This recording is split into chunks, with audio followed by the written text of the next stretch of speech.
जब श्री कृष्ण शीशे में देखते थे तब उन्हें श्री राधा रानी का रूप दिखाई देता था। श्री राधा रानी को श्री कृष्ण का रूप दिखाई देता था। इसका कारण ये है कि वो अलग नहीं है। राधा रानी का जो मंदिर था जो आज पहाड़ पर है उसको 452 साल ही हुए हैं। उससे पहले भी राधा रानी का कोई मंदिर रहा होगा। उसका नाम है बृषभान भवन राधा जन्मभूमि। रावण का इतना घमंड देखकर भगवान ने सिर्फ अपने पैर के अंगूठे का जो नाखून था वो रावण से छुआ दिया और उसकी चोट से रावण पाताल से उछलता हुआ लंका में जाकर गिरा।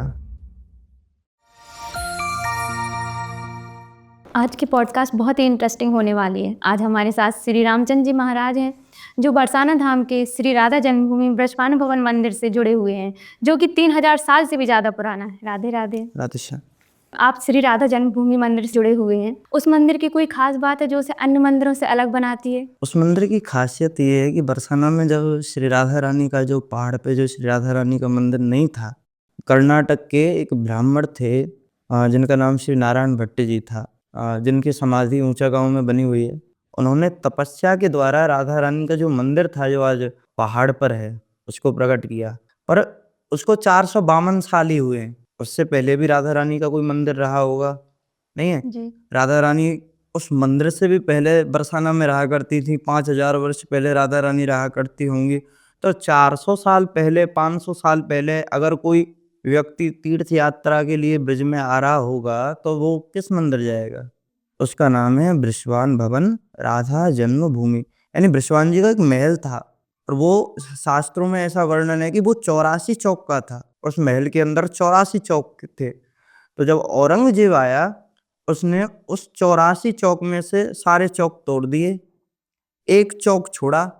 और उस समय किसी समय की जो पुरानी जो ठाकुर जी के विग्रह हैं उनको हमारे पूर्वजों ने जैसे तैसे बचा लिया औरंगजेब से। जैसे कि वृंदावन में जब औरंगजेब का आक्रमण हुआ तो जितने भी गोसाईगढ़ थे, पंडित पुजारी थे, वो ठाकुर जी को अपनी ऐसे झोली में दुबका दुबका के और वृंदावन से बाहर राजस्थान के राजाओं के महाराणाओं के शरणागति आ गए कि ठाकुर जी हमारी रक्षा हो या ना हो, ठाकुर जी की तो रक्षा होनी चाहिए। तो उसी प्रकार बरसाना में मतलब वो जो ठाकुर जी हैं ना विग्रह हैं वो 6-6 फुट ऊंचे हैं, ठोस सोने के बने हुए। अब उनको लेके कौन जावे इतने भारी? तो उनको जैसे तैसे कोई ना कोई तरीके से उनको वहीं दुबका दिया गया कि सैनिकों को, औरंगजेब को, मुसलमान लोगों को पता ना पड़े कि यहाँ भी ठाकुर जी के विग्रह जुड़े हुए हैं, यहाँ रखे हुए हैं। तो उस समय वो बच गया। बचा एक चौक, उसमें एक कमरा, 100 बीघे जमीन, 8 एकड़ का पूरा महल की जो जमीन थी वो आज भी है और ठाकुर जी के विग्रह हैं। और हमारी 27वीं पीढ़ी है वहाँ पूजा पाठ करते करते। मतलब उस 27 पीढ़ी के तो हमको पता है कि 27 पीढ़ी हो चुकी हैं। उससे पहले भी जो पीढ़ियाँ थी उनका विवरण नहीं है। वो इस वजह से नहीं है क्योंकि उस समय ना यहाँ कोई पंडे नहीं रहा करते थे, यहाँ सब पुजारी लोग थे ब्रज में। इसके पास ये मंदिर है, इसके पास ये मंदिर है। अली जी मोहि लागे वृंदावन नीको, घर घर तुलसी ठाकुर सेवा। हर घर में तुलसी थी, हर घर में ठाकुर जी थे और हर ठाकुर जी का एक पुजारी था। तो हर घर में एक पुजारी है ना? तो इतने मंदिर थे पूरे ब्रजमंडल में, औरंगजेब ने तोड़ दिए। तो वहाँ विवरण रखने वाला कोई नहीं था, बोले है सब अपना ही है। तो 27 पीढ़ी पीढ़ी का जो विवरण है वो तो हमारे पास है, उसके अन्यत्र जो विवरण है वो लुप्त हो चुका है समय के अनुसार। एक तो वहाँ पूजा करते हुए पीढ़ी को बहुत लंबा समय हो गया है। बरसाना का जो सबसे पुराना मंदिर है वो बृषभान जी वाला मंदिर है जिसके हम पुजारी हैं। पर उसमें समस्या देखो ऐसा रहता है कि जो रहस्यमय चीज़ है वो हर कोई व्यक्ति के सामने उजागर नहीं होती है। यदि मेरे को लग रहा है कि ये ऐसी जानकारी है कि जो भगवान का भक्त है, ज़्यादा श्रद्धावान है, उसी के सामने उजागर हो तो उसी के सामने उजागर होगी। सामान्य जनता जो आ रही है उसके सामने नहीं होगी। तो या तो ये कह लीजिए कोई ज़्यादा भाग्यशाली है या ज़्यादा ठाकुर जी के भक्ति में लगा हुआ है या किसी पर ठाकुर जी की कृपा हो गई तो उस मंदिर में वो प्रवेश कर पाता। नहीं तो लाखों की भीड़ मंदिर के आगे से निकल जाती है, बाहर से यूं दंडोत करके निकल जाते हैं लोग, अंदर मंदिर में नहीं जाते। वे सोचते हैं कि क्या जाएं ऊपर दर्शन कर आए, पर उन्हें वास्तविकता नहीं पता। तो वो मंदिर बहुत पुराना है, उसकी बहुत मान्यताएं, बहुत कहानी है। तो बहुत एक 2-3 घंटे निकल जाएंगे, कहानी तो इतनी लंबी है। पर वो मंदिर सबसे पुराना है, आप ये समझिए पूरे बरसाना में। कोई कहानी हो जो आप सुना सकें जो जल्दी खत्म हो जाए? हाँ, वहाँ उसको बिस्वान भवन कहते हैं। तो राधा रानी जो थी ना, जहाँ वो आज मंदिर है, वहाँ राधा रानी घुटनों से खेली हैं ब्रजरज में। और राधा रानी की क्रीड़ा स्थली में हम ऐसा अनुमान लगाते हैं कि राधा रानी कभी ना कभी तो यहाँ पैदल चली होंगी। तो वहाँ की धूल को हम जो रज है उसको मस्तक से लगा लेते हैं, चलो हाँ राधा रानी यहाँ चली होंगी, हम भी कृतार्थ हो जाएं थोड़े से। पर जो वो मंदिर है ना, वहाँ श्री राधा रानी घुटनों से खेली हैं। वहाँ वृषभान जी, राधा रानी के बड़े भैया श्री दामा जी और कीरत मैया, वे सब वहीं रहते थे। पूरी जो लीलाएं हुई हैं, ठाकुर जी जब नंदगांव से आते थे तो कहाँ बृषभान भवन में जाते थे, है ना। ठाकुर जी नित्य नित्य नए नए रूप बना के, कभी किसी सखी का, कभी मंजरी का, कभी सहचरी का रूप बना के, कोई सांवरी सखी। ठाकुर जी सांवरे थे ना, तो ब्रज में कालो ना कहें, ब्रज की विधायक वहाँ सांवरा कहते हैं। अगर कोई ज्यादा ही काला हो तो सांवरा कह देते हैं, बुरी ना लगे। तो सांवरी सखी ऐसे कर करके ठाकुर जी जो नित्य नित्य रूप जो लीलाएं हुई हैं उसी मंदिर के प्रांगण के आसपास ही हुई, अन्यत्र और कहीं नहीं। इसलिए वो जो जब आप वहाँ मंदिर में घुसेंगे ना, आपको यू फील, इतनी एनर्जी फील होगी कि हाँ अब बड़ी शांति वाली जगह में आ गए। क्योंकि जहाँ एनर्जी ज्यादा होती है ना, वहाँ मन ऐसा बैठ जाता है कि अब यहाँ बैठ जाओ, उठो मत। तो ऐसा ही वो मंदिर है। तो आप राधा रानी के सेवक कब बने और आपने कभी जॉब या अन्य कार्यों का नहीं सोचा? राधा रानी के देखो सेवक तो जैसे मैं बता रहा था कि पीढ़ियों से चला आ रहा है। तो जो पीढ़ियों की परंपरा है वही हमको मिली है, अन्यत्र और तो हमने कोई प्रयास नहीं किया। उसमें श्री ठाकुर जी की महारानी की कृपा है कि इसको उनके परिवार में भेज दिया जाए, इस जीव को कल्याण हो जाएगा। तो ऐसे ही किसी ना किसी, मैं देखो पुण्य तो नहीं कहूँगा, ठाकुर जी की कृपा ही है। और ठाकुर जी की भी इतनी विशेष कृपा नहीं है। अगर ठाकुर जी की कृपा होती ना, वो कुरुक्षेत्र भेजते, द्वारका में जन्म देते। ब्रजमंडल में जन्म हुआ, ब्रजमंडल में आ गए, महारानी की कृपा है। क्योंकि उनकी कृपा के बिना प्रवेश संभव नहीं है, पत्ता नहीं हल सकता ब्रजमंडल का उनकी कृपा के बगैर। तो कोई व्यक्ति कैसे जन्म ले लेगा वहाँ। तो सब महारानी की कृपा है। और रही बात नौकरी की, तो बचपन से पिताजी कहते थे कि कर लो नौकरी, कोई बात नहीं है। पर फिर मेरे को ना सूरदास का ना एक पद मिला, जब मैंने प्रारंभ किया थोड़ा सा ब्रज का साहित्य टटोलना, कि देखें तो सही ब्रज के संत क्या लिख के गए। क्योंकि हमको एक तो पढ़ने की जरूरत नहीं पड़ती है कभी कि हम पढ़ें कुछ ब्रज के विषय में। पर कभी जब ऐसा मन कर आता है कि देखो दुनिया भर का तो पढ़ ही लिया, इतने शास्त्र पढ़ लिए, इतनी ग्रंथ पढ़ लिए बाहर के संस्कृत के, कभी ब्रज का भी उठा के देखा जाए। तो जब मैंने सूरदास की सूर सागर उठाई तो उसमें लिखा हुआ था, सूरदास कह रहे थे कि ब्रज तज वैकुंठ न जाऊं। सूरदास का समय हो गया कि ठाकुर जी उनके सामने आ गए कन्हैया। वो कह रहे कि भाई चलो सूरदास, समय हो गया तुम्हारा, उम्र पूरी हो गई, अब चलो तुमको वैकुंठ लेके जाता हूँ। तो सूरदास ने दोनों हाथ जोड़ दिए, बोले तुम्हारी बहुत कृपा है, तुमने ब्रज में जन्म दिया, पर ब्रज तज वैकुंठ ना जाऊं, तुम्हारे साथ वैकुंठ नहीं जाऊंगा किसी भी कीमत पे। क्योंकि वहां तो तुम 4 भुजाधारी हो, लक्ष्मी जी तुम्हारे पैर दबा रही हैं, हमको तो मौका मिलेगा नहीं तुम्हारे पैर दबाने का। तुम शेष की सैया पे से उठाओगे नहीं, हमको देखने वाला कौन, कोई नहीं, हमारी सुनने वाला कौन, कोई नहीं। और यहाँ इस ब्रजमंडल की हम पे ऐसी कृपा है कि तुम बैकुंठ से उतर के नीचे आते हो और ये सोचिए कि ये अंधा सूरदास है, भाई ये खाने के लिए लालायत है, इसको कौन रोटी देवे, इसको कौन नहलावे, इसके कौन कपड़े पहनावे। तो तुम खुद बैकुंठ से उतर के आते हो नीचे और मुझको कपड़े पहनाते हो। तो कहाँ तो तुम्हारे चरण दबाने का सुख नहीं मिल रहा, और कहाँ आकर तुम भक्त के पराधीन होकर मेरे चरण दबा रहे हो। तो जो सुख ब्रज में, वो वैकुंठ में नहीं है। तो इसलिए ब्रज तज वैकुंठ ना जाऊं, मैं नहीं जा रहा भैया वैकुंठ।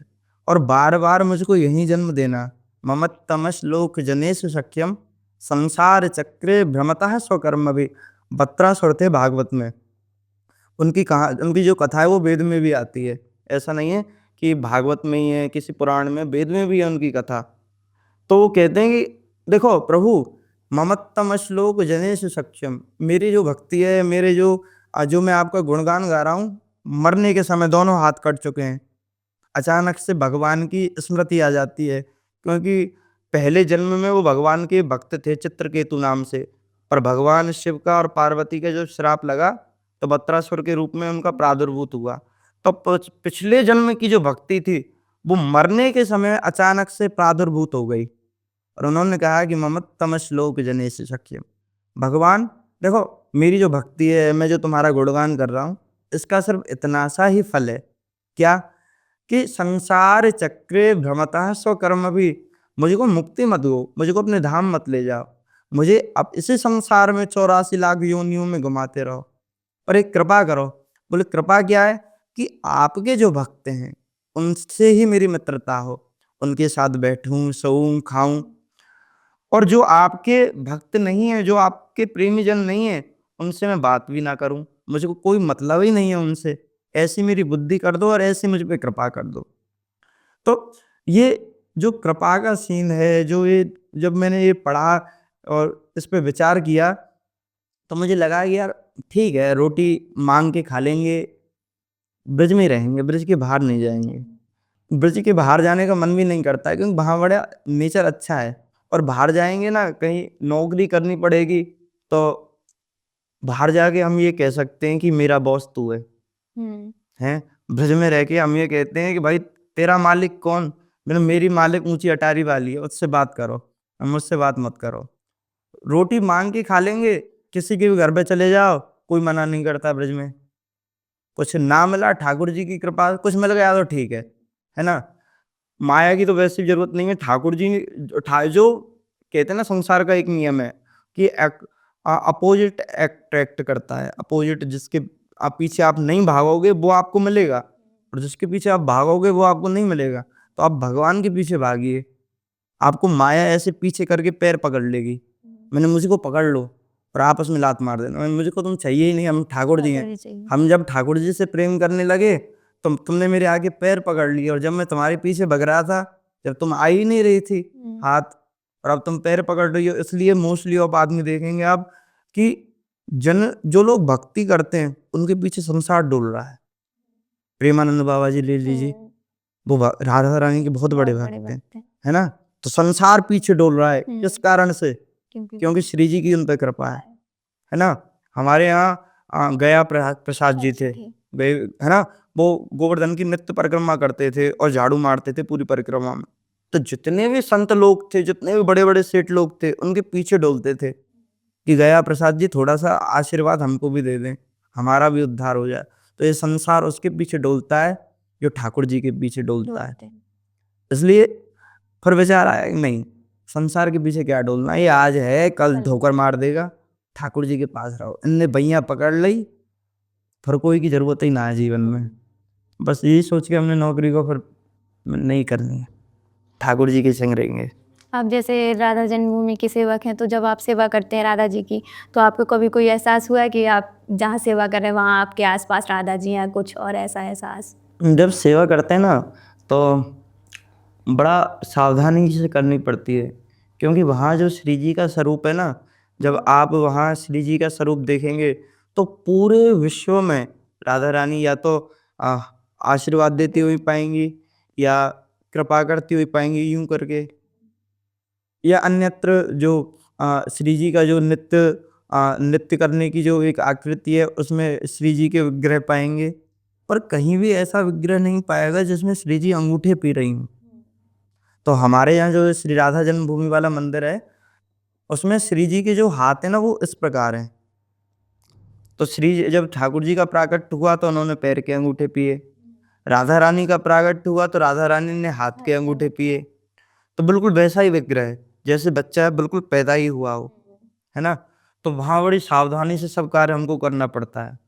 पर मेरे साथ एक घटना एक बार हुई थी कि जब हम श्री जी की शयन कराते हैं ना, तो वहाँ ठाकुर जी के लिए और श्री जी के लिए बंटा भोग रखते हैं। बंटा भोग का तात्पर्य है कि भाई एक गिलास में पानी रख दिया, लड्डू रख दी, पान की बीड़ा रख दी, और अन्यत्र एक दूध का गिलास भी रख दिया, और अन्यत्र जितना भी साधन हमसे हो सके, जितना भी, ये भोग रख दिया, ये भोग रख दिया, ये भोग रख दिया, कि श्री जी को अगर रात में जैसे नींद खुल जाए, कुछ प्यास लगे, कुछ पीने, बच्चा ही तो है, दूध पीने का मन करे, तो ठाकुर जी उठा के उनके हाथ में दे दें कि भाई श्री जी आप पी लो। और लड्डू खावे को, मीठा खाने को मन करे तो लड्डू खा लो। और जो कि राधा रानी है, आप पान की बीड़ा ज़्यादा पसंद है तो बीड़ा भी रखी जाती है कि ऐसा लगे कि बच्चे के जो होते हैं ना वो दांत नहीं होते हैं, तो श्री जी ऐसे लगे कि मसूड़े में थोड़ी सुरबराहट सी हो रही है, तो पान की बीड़ा खा ली जाए, तो पान की बीड़ा भी रखी जाती है। तो एक दिन क्या हुआ कि जब श्री जी को शयन करा के मैं मंदिर से बाहर निकला और सुबह जब अ, समय हुआ मंगला आरती का, तो हम चेकआउट करते हैं कि क्या खाया, नहीं खाया, कुछ हुआ, हलचल है, नहीं है। तो मोस्टली टाइम तो हलचल नहीं होती है, क्योंकि ठाकुर जी कभी-कभी परिचय देता है। मेरा पर्सनल एक्सपीरियंस है, आपको डेली परिचय नहीं देगा ठाकुर जी कि मैं हूँ। वो कभी-कभी बताएगा जब आपका भाव ठीक होगा, क्योंकि हर समय हम तो माया के जीव हैं। कभी मन यहाँ है, कभी मन वहाँ है। पर जब आपका मन एकाग्र एकाग्र हो जाता है बिल्कुल ठाकुर जी के लिए, तो ठाकुर जी परिचय देते हैं। तो उस समय मैं जब गया, तो ना तो पान का बीड़ा था, दूध का गिलास फैला हुआ था, यानी उठाया हुआ शायद नहीं रखा गया हो। लड्डू गायब था और जो हलवा था उसमें से इतना गायब था। मैं देख के हक्का-बक्का रह गया, मैंने कुछ तो गड़बड़ है। पर यही है कि ठाकुर जी ने खा लिया होगा। अब ठाकुर जी तो छोटे से हैं, कितना ही खाएँगे। हो सके कि श्री दामा भैया भी उठे हों, उन्होंने भी खा लिया हो। तो ऐसा एक बार परिचय हुआ, फिर उसके बाद ऐसा कभी परिचय हुआ नहीं। क्योंकि ठाकुर जी कभी-कभी देखते हैं, जब हमको शंका होती है कि परमात्मा है या नहीं है। जब परमात्मा दिखाते हैं कि हाँ, श्रद्धा को हलने ना दो। ओशो की मेरे को एक बात याद है, ओशो कहते हैं कि श्रद्धा होती है अंधी और विश्वास होता है लंगड़ा। वो अंधा है, पर उसके पास श्रद्धा श्रद्धा है कि मैं चल सकता हूँ, लकड़ी से यूँ करके, और वो आगे पहुँच जाता है। और विश्वास है लंगड़ी, बिल्कुल लंगड़ा है।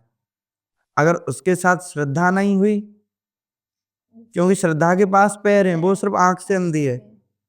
और जो विश्वास है वो पैर से लंगड़ा है, पर उसके पास आँखें हैं, हाथ भी हैं। तो जब तक ये दोनों नहीं होंगे, आप भक्ति में सीधी तरह से आगे आगे नहीं बढ़ पाएँगे, आप रुक जाएँगे बीच में। तो श्रद्धा भी ज़रूरी है। श्रद्धा का तात्पर्य है जो हलने ना पावे, जो कंपित ना हो कभी भी आपकी। जैसे वाइब्रेशन होती है ना, इतनी भी कंपित ना हो, एकदम स्ट्रेट लाइन में चले कि परमात्मा है, हमारे साथ है, हर समय है। ये हमारे पास बिल्कुल एकदम भरोसा रहे। और विश्वास ये है कि वो हमारी मदद कर रहा है। परमात्मा है, ये हम पे श्रद्धा है कि वो मदद कर रहा है, और विश्वास ये है कि वो हमको कुछ होने नहीं देगा। हमको श्रद्धा है तुम पे, हम पे तुम पे विश्वास भी है, तो तुम हमारे साथ हो। और जब हमको श्रद्धा भी होती है, विश्वास भी होती है, तो ठाकुर जी उस व्यक्ति को कुछ नहीं होने देते। और जब वो हिल जाती है कभी-कभी, तो परमात्मा उसको बता देते हैं कि गलत मार्ग पे जा रहे हो। तो जैसे हमको कभी-कभी ऐसा फ़ील होता है कि भाई हम तुम्हारी सुबह शाम पूजा भी कर रहे हैं, पाठ पूजा भी कर रहे हैं, भक्ति भी कर रहे हैं, आराधना भी कर रहे हैं, परिचय क्यों नहीं देते हो? बताओ तो सही मैं हूँ। तो जब ऐसी कंडीशन में जब ज़्यादा मन में उद्वेग हो जाता है, अ, आँखों से ऐसा लगता है कि यार इतना कर रहे हैं फिर भी ठाकुर जी मिल क्यों नहीं रहा? तो ऐसी परिस्थिति में जब ठाकुर जी हमको ऐसा परिचय देते हैं कि तुम विश्वास रखो, मिलूँगा एक दिन। ये बताने के लिए कि व्यक्ति कहीं भक्ति के पथ से निकल ना जाए, हट ना जाए। तो ये जो भक्ति का सीन है और हमारी आराधना का सीन है, ठाकुर जी के परिचय का सीन है, ये जो भी एक लूप में फँसा हुआ है। हमको शंका होती है, फिर ठाकुर जी आते हैं। हमको शंका होती है, फिर ठाकुर जी आते हैं। राजा बलि के यहाँ गए। बलि प्रहलाद का परपौत्र है।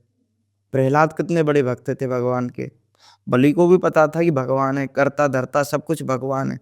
शुक्राचार्य थे, वो भले ही विष्णु के थोड़े से दुश्मन हो, पर शिव पे तो पूरा भरोसा था उनको, है ना? तो उस सीक्वेंस में बलि को भी पता था कि भगवान होता है। पर बलि को ये बताने के लिए कि हाँ, वास्तविक भगवान होता है, तुमने अभी दर्शन नहीं किया, इसलिए दर्शन करो। तो ब्राह्मण के रूप में आए, 3 पग जमीन मांगी। और जब वो बलि कह रहा था कि भाई 3 पग भूमि को कितना ही नाप लोगे? बोले कितना ही नाप लोगे, तो अब तुम देखो चमत्कार, थोड़ी देर रुक जाओ। और ठाकुर जी ने इतना विशाल स्वरूप बना लिया कि ब्रह्मांड में छेद हो गया उनके अंगूठे से, और बलि के ऊपर भी रख दिया। तो परिचय भगवान जब देते हैं, जब हमारा उद्वेग होता है, हमारी बहुत इच्छा होती है कि तुम हो कहाँ भैया, आओ तो सही, दिखाओ तो सही। तो आवश्यक नहीं है। अभी कुछ दिन पहले एक उत्तराखंड के व्यक्ति थे, वो मेरे को बता रहे थे कि वो बांके बिहारी के सामने बहुत फूट फूट के रोए कि तुम सबको बताते हो कि मैं हूँ बांके बिहारी, मैं यहाँ का राजा हूँ और मैं सबको मिलता हूँ, मुझको क्यों नहीं मिलते? तो जब वो बता रहा था मेरे को कि जब वो बरसाना में था, परिक्रमा लगा रहा था, तो अचानक से किसी शिला पे बैठ के वो रोने लग गया कि तुम कब मिलोगे, इस प्रकार से आ जाता है भाव कभी कभी। तो अचानक से कोई बाबा आया जिसके हाथ में बंसी थी, एक अचला काछा हुआ था, मतलब धोती सी काछी हुई थी, माथे पे चंदन था, और उसने अचानक से आगे उसको गले लगा लिया। तो हमारे मन में जब उद्वेग होता है, जब मन द्रवित होता है ठाकुर जी के लिए, आंसू निकलते हैं। जब हम किसी को याद करते हैं बहुत ज्यादा तो आंसू निकल आते हैं। तो उसी प्रकार जब हम बहुत ज्यादा ठाकुर जी को याद करते हैं, जब ठाकुर जी आके किसी ना किसी रूप में, किसी ना किसी तरीके से हमको बता देते हैं कि मैं तेरे बिल्कुल बगल में ही खड़ा हूँ, तो चिंता मत कर, तू आगे चल। तो परिचय तो ठाकुर जी इसी प्रकार देते हैं। ऐसा नहीं है कि मूर मुकुट मुरली और पीताम्बर को कासे और भगे भगे आएंगे तुम्हारे पास, ऐसा नहीं होगा। ऐसा तो जब होगा जब परिस्थिति ठाकुर जी के हाथ से निकल जाएगी। जब तक उनको लग रहा है कि संभाला जा सकता है, परिस्थिति इसकी ऐसी है कि प्राण नहीं निकल रहे, जब तक ठाकुर जी नहीं आएंगे। जब लग रहा है कि अब यदि इसको एक सेकंड का भी वियोग नहीं होगा, जब ठाकुर जी खुद ही मुरली और मुरली लेके, मुकुट लगा के और गैया चराते हुए एकदम उस भक्त के पास पहुंच जाते हैं कि अब प्राण निकलने वाले हैं भैया, इसको बचाना पड़ेगा, जिम्मेदारी ली हुई है। जैसे अभी आपने भक्ति के बारे में बताया और प्रहलाद जी के बारे में बताया, तो अभी भी मैंने सुना है कहीं वृंदावन में जहाँ पे होलिका दहन के दिन प्रहलाद जी के जो वंशज हैं वो वही करते हैं, जैसे उस समय पे प्रहलाद जी ने आग में। प्रहलाद जी को कोई वंशज है ही नहीं। अच्छा। प्रहलाद जी के जो वंशज थे वो राजा बलि थे, वो गए पाताल में, उनका पूरा साम्राज्य पाताल में, पृथ्वी पर नहीं है। समझ रहे हैं आप बात को? जो पूरा का पूरा पाताल है, रसातल है, इसके राजा बलि हैं। और जब देव शयन एकादशी होती है तो भगवान योग निद्रा में शयन कर जाते हैं और बलि के यहाँ पहुंच जाते हैं नीचे पृथ्वी पाताल में। और 12 गेट हैं, ऐसा कहा जाता है, 12 द्वार हैं बड़े बड़े बलि के महल में। तो भगवान 3 अंगुल के भगवान, इतने बड़े भगवान, इतने बड़े से, हाथ में गदा लिए, एक हाथ में छतरी लिए और बलि के द्वार पे खड़े रहते हैं। मेरे को मैं कुछ दिन पहले अखंडानंद सरस्वती जी की किताब पढ़ी थी, तो उसमें वो बता रहे थे कि एक बार की बात है कि रावण बलि को जीतने के लिए आया कि देवता जीत लिए, पूरी पृथ्वी मेरे अंडर है, हर कोई मेरे नीचे दबता है, मैंने सुना है कि बलि बड़ा बलवान है, उसको भी जाके जीत के आऊं। तो रावण नीचे गया पाताल में, उसने देखा कि हर द्वार पर एक छोटा सा 3 बिलांद का एक बालक खड़ा हुआ है, हाथ में गदा लिए और छतरी लिए। उसने देखा इस गेट पे, फिर दूसरे गेट पे जावे तो भी वही बालक पावे, तीसरे पे जावे तो भी वही बालक पावे। तो रावण ने कहा देखो बालक हट जाओ, मुझको बलि से मिलना है। तो बामन भगवान ने कहा तुम्हारा अभी समय नहीं हुआ यहाँ आने का, लौट जाओ। तो रावण बड़े अहंकार में भगवान से बोला 3 बिलास का बालक है, तुझको हवाल पटक के फेंक दूंगा, पता भी नहीं पड़ेगा कहाँ चले गया। तो रावण का इतना घमंड देखकर भगवान ने सिर्फ अपने पैर के अंगूठे का जो नाखून था वो रावण से छुआ दिया और उसकी चोट से रावण पाताल से उछड़ता हुआ लंका में जाकर गिरा। और उसके बाद वो कभी भी पाताल में गया नहीं, रसातल में गया नहीं बलि के पास जीतने के लिए। बोले जिसका पहरेदार ही इतना बलवान है, राजा कितना बलवान होगा, है ना? तो जो पूरा बलि का वंशज है, वंश जो परंपरा चली आ रही है, वो सब रसातल में, नीचे पाताल में, ऊपर पृथ्वी पे कोई नहीं है ना? वो एक तरीके से ऐसे कि उस समय से प्रथा चली आ रही है, उस समय से जो पुरोहित हैं, पंडित हैं, जो रह गए होंगे यहाँ पे ब्रज में, वो उस परंपरा को आगे चला रहे हैं, कंटिन्यूस कर रहे हैं, है ना? बट पर्टिकुलरली जो प्रहलाद जी का जो खून है, जो उनकी एक जेनेटिक एक चेन है, वो यहाँ नहीं है पृथ्वी पे, वो नीचे है बिल्कुल। क्योंकि अगर वो चेन ऊपर आ जाएगी तो महाराज भक्ति का प्रभाव ज्यादा नहीं बढ़ जाएगा? है तो असुर ही, जरूरी थोड़ी है कि हर कोई भक्तिवान ही हो। कोई कोई अच्छा व्यक्ति होता है, उसके घर में भी कुपुत्र कभी कभी जन्म ले लेते हैं, उसके कुल में भी। तो कहते हैं कि कुपुत्रो ना जायते पुत्र ना होने से अच्छा है कि जैसे पुत्र हो जाए और वो कुपुत्र हो जाए, मतलब बेकार हो, शराब पी रहा हो, दारू पी रहा हो, और ऐसे पुत्र से अच्छा है कि पुत्र ना हो। कम से कम कुल का तो बदनामी नहीं हो रही है समाज में कि उसका बेटा तो ये कर रहा है और ये करता हुआ पा गया। तो ऐसी परिस्थिति में जो पूरा प्रहलाद जी का वंश है वो नीचे ही है बलि जी के अंडर, कि तुम सब मेरे पुत्र हो, परपौत्र हो, मेरी नाती हो, तो मेरे साथ ही रहो।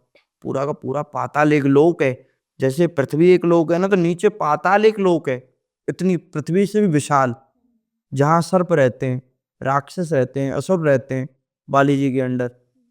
तो यहाँ सिर्फ पंडे पुजारी जो लोग हैं, जो पुरोहित परंपरा रही होगी, वो इसका प्रयोग करते हैं, वो इसको कंटिन्यूस कर रहे हैं, अन्यत्र और ऐसा कुछ नहीं है। आप इतने समय से राधा रानी की सेवा कर रहे हैं, भक्ति कर रहे हैं, तो आपके जीवन में इससे क्या बदलाव आए? पहले क्या था कि पहले ऐसा लगता था कि ये मिल जाए, ये मिल जाए, ये नहीं है तो बड़े दुखी हैं। हमको लगा कि यार हमारे पास आईफोन होना चाहिए, नहीं मिला, घर वालों ने नहीं दिलाया तो बड़े दुखी हैं। अब ऐसा लगता है कि ना भी हो तो ठीक है, कोई बात नहीं है, उसका क्या ही प्रयोग है ना।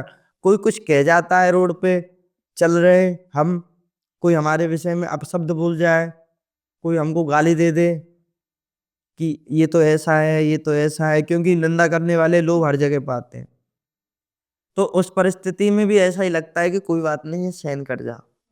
मतलब एक जो सहन करने की जो शक्ति है ना, वो अंदर डेवलप हो जाती है, कि सहिष्णु बन जाता है, विनम्र, विद्या ददाति विनयम, जो विद्या होती है वो विनय प्रदान कर देती है। कोई आपको गाली भी दे रहा हो तो आप चुप हंस जाओ, कोई बात नहीं, क्या है, इसकी गाली देने से क्या ही हो जाएगा, हमारा क्या ही बिगड़ रहा है। पर अगर हम उसको देख के क्रोधित हो गए तो खून तो हमारा ही जलना है, उसका तो कुछ जा नहीं रहा, है ना। हमारे अंदर विकार उत्पन्न हो रहे हैं। तो भगवान की भक्ति में सबसे बढ़िया बात है कि हमें बड़ी सहन शक्ति आ जाती है। जीवन में कुछ बुरा भी हो रहा है, उस परिस्थिति में भी ऐसा लगता है कि भगवान कर रहे हैं, कोई बात नहीं है, उनकी इच्छा है, ठीक है। कुछ अच्छा हो रहा है, उस परिस्थिति में ऐसा है तुम तो साथ ही हो, अच्छा होना ही है, अच्छा नहीं है। और कुछ अच्छा ना हो, कुछ बुरा भी ना हो, मीडियम बीच में फंसे पड़े हैं कि कुछ करने के लिए नहीं है, बोले भगवान बहुत बढ़िया, कुछ करने के लिए तुम्हारे साथ रहें और कुछ करें, तो फिर हमको कुछ करने की जरूरत ही क्या है। तुम्हारे साथ रहें फिर भी हम कर्म करें, बोले नहीं, हम तो ऐसे ही खाएंगे पिएंगे, अजगर करे ना चाकरी, पंछी करे ना काम, और दास मलूका कह गए सबके दाता राम, हम तो बैठ के खाएंगे, ठाकुर जी खिलाने वाला है। तो ऐसी परिस्थिति में हमको हर परिस्थिति में संतोष आ जाता है, ठीक है जो होगा यार तुम्हारी मर्जी है, अब हमको कुछ ना चाहिए, तुम दे दो तो भी राजी, तुम ना दो तो भी राजी। मतलब भक्ति से जो ये लोगों की इच्छाएं मटेरियलिस्टिक चीजों के लेकर होती हैं वो खत्म हो जाती है। हाँ, वो बहुत खत्म नहीं होती हैं। देखो मतलब माया का सिस्टम ऐसा है ना, ये माया का सिस्टम कब आपको घुमा दे कोई पता नहीं है। पर एक ऐसा संतोष आ जाता है कि नहीं मिला तो ठीक है, ठीक है, बुरा नहीं है। बुरा भी नहीं है, मिल गया तो भी हम पे कोई फर्क नहीं पड़ने वाला, और मिल गया, वो कहते हैं ना बुद्धि समतल हो जाती है, एकदम स्थिर हो जाती है। एक आधार पे आके, एक ग्राउंड फ्लोर पे आके टिक जाती है कि यहाँ से अब कोई हमको हिला नहीं सकता। बारिश पड़े तो भी हम कोई पंछी थोड़ी हैं जो उड़ जाएं, हम कोई जलचर नहीं है जो नीचे पानी में ही बहेंगे, तो हम ग्राउंड फ्लोर पे बैठे हुए, कुछ भी हो जाए हमको कोई फर्क नहीं पड़ता है। और जो हमारे ऊपर जो छत है वो ठाकुर जी की है, तो हमको कुछ होने वाला है नहीं। तो जो संतोष है वो जीवन में आ जाता है, बड़ा विनम्र संतोष, कुछ करने की आवश्यकता नहीं है, एक सहजता जीवन में आ जाती है कि कुछ ठीक है। सहजता का तात्पर्य है कि हम सहज हो गए। सहज का मतलब है कि बिल्कुल सरल, सामने आप बैठे हो आप समझ सकते हो कि हाँ ये ऐसी व्यक्ति है। नहीं तो लोग कहते हैं ना कि मैं तो बंद किताब हूँ, तुम पन्ने खोलने पड़ेंगे जब समझ में आऊंगा, नहीं ऐसा कुछ नहीं। वो व्यक्ति एकदम साफ है, सरल है, वो समझ में आ जाएगा, और उससे समझ में सिर्फ एक ही बात आएगी, ये ठाकुर जी का भक्त, अन्यत्र और कोई बात नहीं है। इससे बात करो ठाकुर जी करो, अन्यत्र कोई बात ही मत करो। आजकल लोग मंदिर जाते हैं, ठाकुर जी के श्री जी के सामने मांगते हमें भगवान ये चाहिए, हमारी ये इच्छा पूरी कर दो। तो क्या मतलब भगवान जी की पूजा करने से लोगों की ये इच्छाएं मटेरियलिस्टिक चीज़ें, हमें ये चाहिए या हमारी ये चीज़ सही कर दे, तो पूरी हो जाती है? हमको जो मटेरियल मिल रहा है ना, वो भगवान की कृपा नहीं है, वो तो हमारा खुद का ही कर्म है। ये संसार ठाकुर जी हमको थोड़ी अपनी कृपा से देंगे, वो तुझ पे मेरी बहुत कृपा है तू संसार ले ले। नहीं, तुझ पे मेरी कृपा नहीं है इसलिए तुझको संसार दे दिया। ठाकुर जी जब कृपा करेंगे तो संसार को छीन लेते हैं। आप जिसको अपना मान रहे हो वो आपका अपना नहीं रहेगा। जब ठाकुर जी प्रिय लगने लगेंगे, उनकी कृपा प्रिय लगने लगेगी, क्योंकि उस परिस्थिति में आप देखेंगे कि हम अपने माता को बड़ा प्रेम करते थे, पिता को बड़ा प्रेम करते थे, नातेदार रिश्तेदार लोगों को बड़ा प्रेम करते थे। तो उस परिस्थिति में हमको ऐसा लगता है ठीक है भैया ये तो एक दिन चले ही जाने हैं। तो वो अपने नहीं रहे, है ना, पहले अपनत्व था अब अपना नहीं रहा। उस परिस्थिति में ऐसा लगता है कि ये तो चले ही जाएंगे, ठाकुर जी तो हर समय हमारे साथ है, तो संसार ले लिया उसका। और जब भक्ति आई तो जो सहजता आ गई, जो संतोष आ गया, उसने मटेरियलिस्टिक ले लिया, सब कुछ मटेरियल ले लिया, तो आपके पास रहा तो कुछ नहीं। तो ये रह गई भक्ति, ये ठाकुर जी की कृपा है। और जब व्यक्ति को फंसाना होता है तो ऐसे ऐसे बड़े बड़े बाबा लोग हैं जिनके पास बड़ी बड़ी कोठियां हैं। महाराज घर से छोड़ के आए थे 5 लोगों को, मेरे परिवार में 5 लोग हैं, क्या करूं इनका, बाबा जी हो जाता हूँ, ठाकुर जी का भजन करूंगा। फिर जब बाबा जी हो गए, किसी आश्रम के महंत बन गए, अब 15-20 बाबा जी हैं, उन सब लोगों को संभाल रहे हैं। तो संसार को छोड़ने के लिए संसार से निकले थे और ठाकुर जी की कृपा नहीं हुई तो दोबारा से उसी चीज में फंस गए, डबल होके, डबल ट्रिपल होके। तो ठाकुर जी की कृपा ये है कि हमको ठाकुर जी मिले, संसार मिल गया यानी कृपा में लोचा हो गया, कुछ ना कुछ गड़बड़ हो गई, है ना। और श्री जी के सामने मैं रियलिटी बताता हूँ, श्री जी के सामने आप अगर संसार मांग रहे हैं तो ये मूर्खता है बस। उनके सामने जाकर आपको ऐसा लग रहा है कि भैया श्री जी कुछ नहीं है, ये संसार ज्यादा है ना। राजा के सामने जाकर कोई धन मांगे, एक तो परिस्थिति है, तो उस परिस्थिति में कहा जाएगा कि धन ज्यादा मूल्यवान है, राजा तुम मूल्यवान नहीं हो। और कोई राजा को मांग ले तो सारा राजा का जितना भी धन है उसी व्यक्ति का हो गया जिसने मांग लिया। तो ऐसी परिस्थिति में हमको आवश्यक है कि हम संसार ना मांगे, क्योंकि फिर हम दूर हो जाएंगे ठाकुर जी से। हम ठाकुर जी को मांग ले तो ठाकुर जी के अंडर तो ऐसा कुछ आता है, तो ये सब हमारा ही है, नहीं है। तो इसलिए आवश्यक है कि हम ठाकुर जी को मांगे। और ठाकुर जी की कृपा ये है कि ये संसार अलग चले और हम अलग चले, बिल्कुल अलग चले। ये भेड़ चाल चल रही है, 1000 बकरी एक जगह खड़ी हुई है ना, और एक बकरी एक जगह खड़ी हुई है, तो देखने वाला उन 1000 बकरियों को नहीं देखेगा, उस एक बकरी जो खड़ी हुई है अलग, उस पर नजर पहले जाएगी, ये अकेली क्यों खड़ी है। तो भक्त ऐसे ही होता है, जिस पे कृपा हो जाती है वो अकेला खड़ा रहता है भगवान के भरोसे। ठीक इसके संग ठाकुर जी, अब कोई समस्या है ही नहीं। ऐसे ब्रजधाम में कोई ऐसे मंदिर है जो हमारे ठाकुर जी के समय से हों, बहुत प्राचीन? ठाकुर जी के समय से देखो ऐसी संभावना की जाती है कि एक तो आदि वराह मंदिर है, वो ठाकुर जी के समय का है, वृंदावन में। वृंदावन में, मथुरा में, बीच में लगता है आदि वराह मंदिर। और 3 चीजें जो ठाकुर जी के समय की हैं, पहला गोवर्धन पर्वत, दूसरे यमुना जी, तीसरे ये वृक्ष, ब्रज के वृक्ष पुराने, और ये ब्रज की रेणु यानी मिट्टी। ये 3 ठाकुर जी के साक्षी हैं। और यहाँ जो मंदिर हैं उनमें सिर्फ एक आदि वराह, मेरे को एक ऐसा मंदिर पता है जो ठाकुर जी के समय का है। और सुनिए, ठाकुर जी ने स्थापना की केदारनाथ की कामवन में, वो ठाकुर जी के समय का है, वो उन्होंने अपने हाथ से की है। बद्रीनाथ की स्थापना ठाकुर जी ने अपने हाथ से की है। जो भूतेश्वर महादेव है मथुरा में, उनकी स्थापना ठाकुर जी ने अपने हाथ से की है। उसके बाद गंगोत्री और यमुनोत्री ठाकुर जी ने अपनी बंसी से वहां निकाली है। बद्रीनाथ में, बद्रीनाथ और केदारनाथ जो यहाँ ब्रज कामवन में लगता है, वो जगह भी ठाकुर जी के समय की है। वो ठाकुर जी ने खुद ही किया है, कर्म स्थापना सब कुछ ठाकुर जी ने खुद ही किया। नंद बाबा और यशोदा रानी के लिए बोले बुढ़ापे में कहाँ जाओगे इतनी दूर, तुम्हारे लिए यहीं कर देता हूँ कार्य। तो ये जो स्थान है ये बहुत ज्यादा पुराने हैं। ठाकुर जी के समय के। और उसके अन्यत्र बरसाना में एक रावरी वन है, रावरी वन। उस रावरी वन में बृषभान जी द्वारा स्थापित शिवलिंग है, जो राधा रानी के पिता थे। वो उस समय उन्होंने तपस्या की थी भगवान शिव की, जिससे उन्हें कोई पुत्री प्राप्त हो, दिव्य शक्ति प्राप्त हो। तो वहां उनकी स्थापित की हुई 5000 वर्ष पूर्व की शिवलिंग आज भी है। आप वहां जाओगे ना, वो खेतों के अंदर मंदिर है आज भी। आप वहां जाओगे, आपको ऐसा लगेगा यार कहाँ आ गए, दुनिया से अलग निकल के कहीं आ गए, ऐसी जगह। उसी के बगल में कीरत तपस्थली भी है, जहाँ कीरत माँ ने भी राधा रानी के लिए तपस्या की बरसाना में, वो भी तपस्थली है। उसके अन्यत्र ठाकुर जी का देखो, गोवर्धन में आप कहीं भी जाओगे ना, आपको ठाकुर जी के चिन्ह मिलेंगे। यहाँ ऐरावत उतरा, ऐरावत इंद्रमर्दन पहाड़ी है, वहां पे इंद्रमर्दन वाला स्थान है जहाँ ऐरावत उतरा। इंद्र ने अपने घोंटू टेक दिए ठाकुर जी के सामने। इंद्र क्या है? इंद्र कर्म।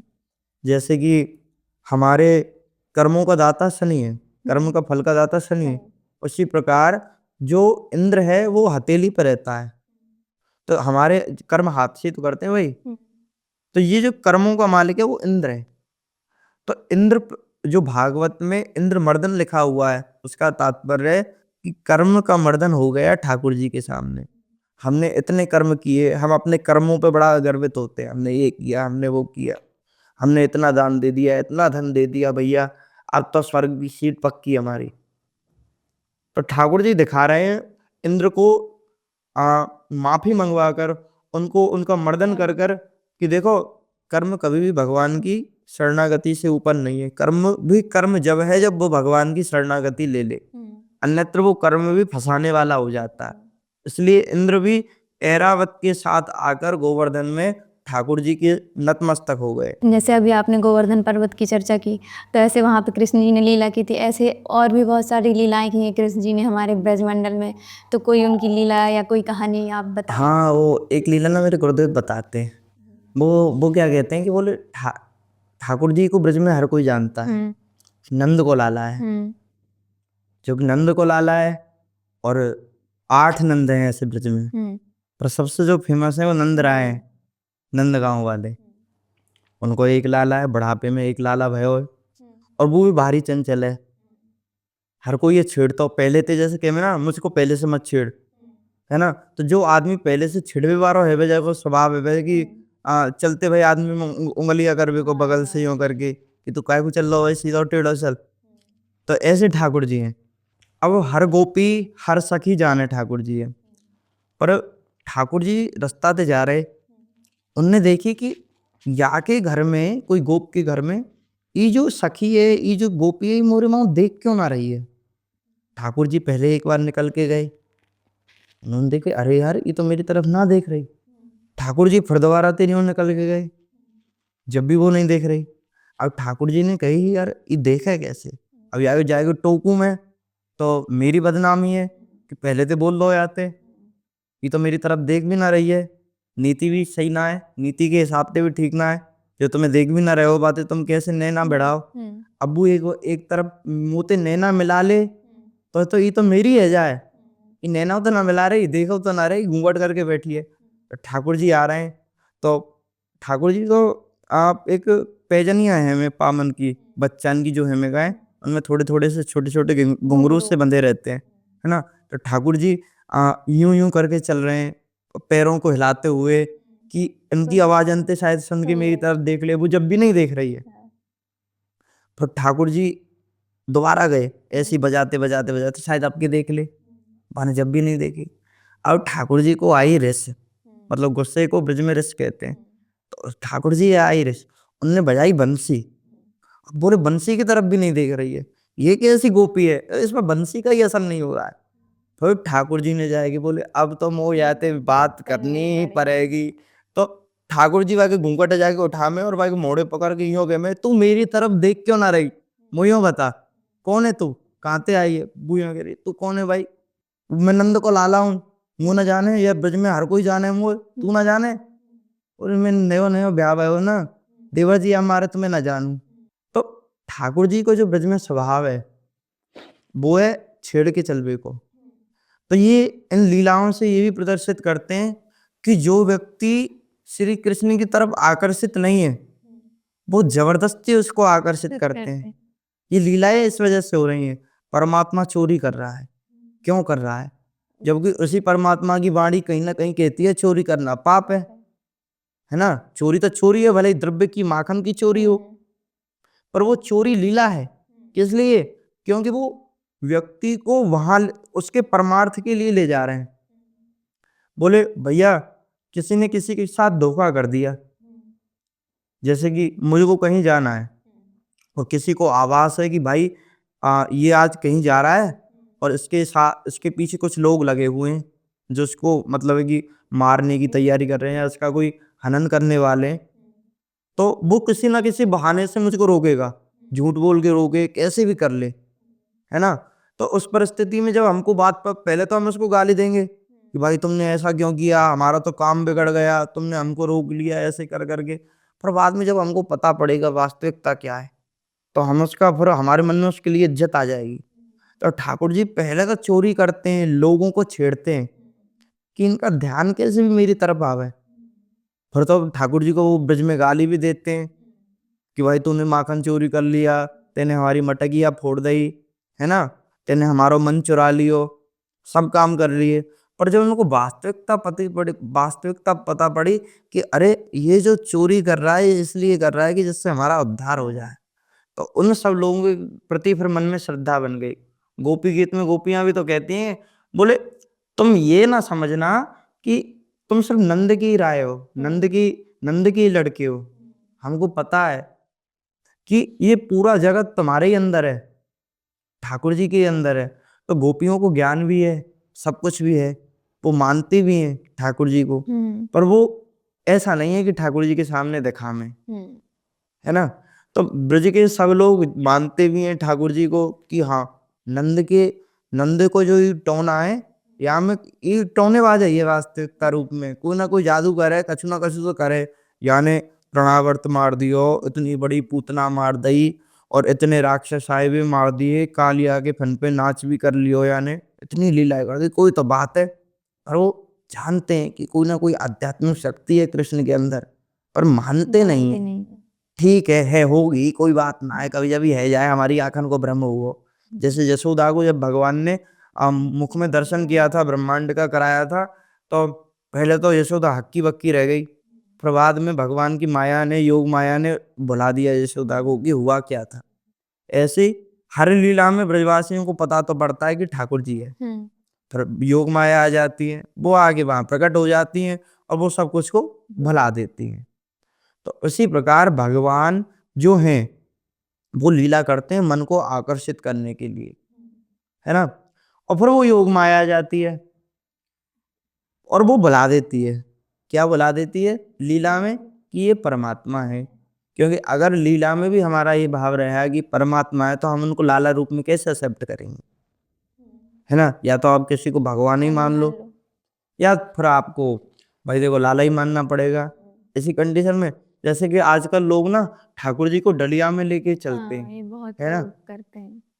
ये मूल रूप से ठीक भी है और गलत भी है।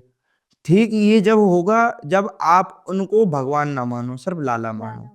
आपके मन में कभी भी भाव ना आ पावे कि ये भगवान है, ये हमारे सिर्फ लाला है। तो फिर तो आप डलिया में रखनी ना चाहिए ठाकुर जी, है ना। कन्हैया आप डलिया में ना रखना चाहिए, वो तो आप अपनी गोदी ते लगा के रखना चाहिए। आपको छोटा सा बच्चा है, आप वह घर से बाहर ना निकालो, ने टोपा पहना के रखो, सर्दियों में ठंड ना लग जाए थोड़ी सी भी, इतना इतना बचा के रखते हैं। और ठाकुर जी को सर्दियों में डलिया में लेके चल रहे हैं। कोई कुछ कह देता है, अरे ठाकुर जी तो बस भाव देखते हैं। यदि आपका भाव है तो आप कैसे एक्सेप्ट कर पा रही हो कि ये भगवान है? तो आपको भाव में ही रहना चाहिए, नहीं है।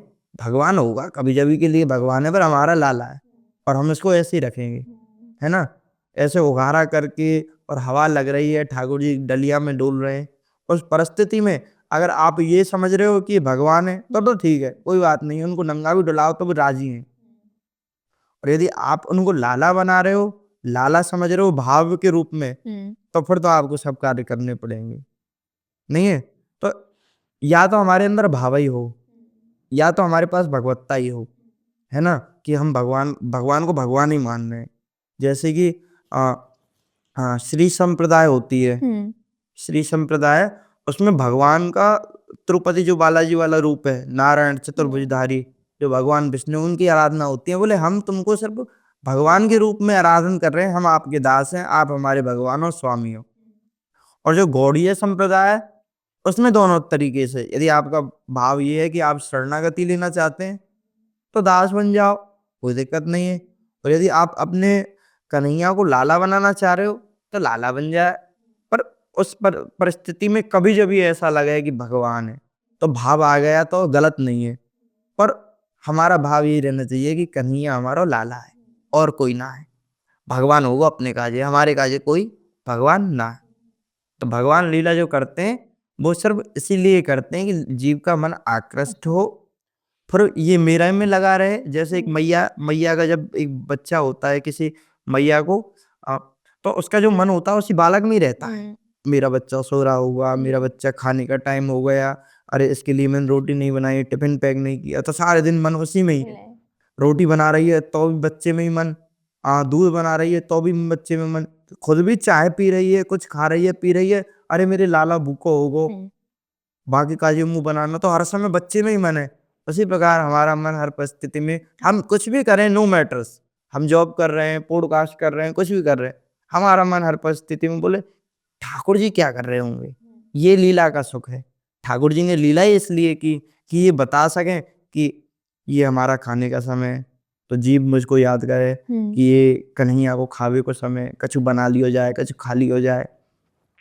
तो ये ठाकुर जी की लीला इसलिए है कि जीव आकृष्ट हो, कैसे भी करके, ये न केन कोई भी उपाय हो, बस वो भगवान की तरफ ऐसे बढ़ जाए, एक धक्का लग जाए। तो ठाकुर जी, कानून के हाथ भले ही लंबे नहीं होते होंगे, ठाकुर जी के हाथ बड़े लंबे, वो पकड़ लेते हैं दूर से, कितनी भी दूर हो।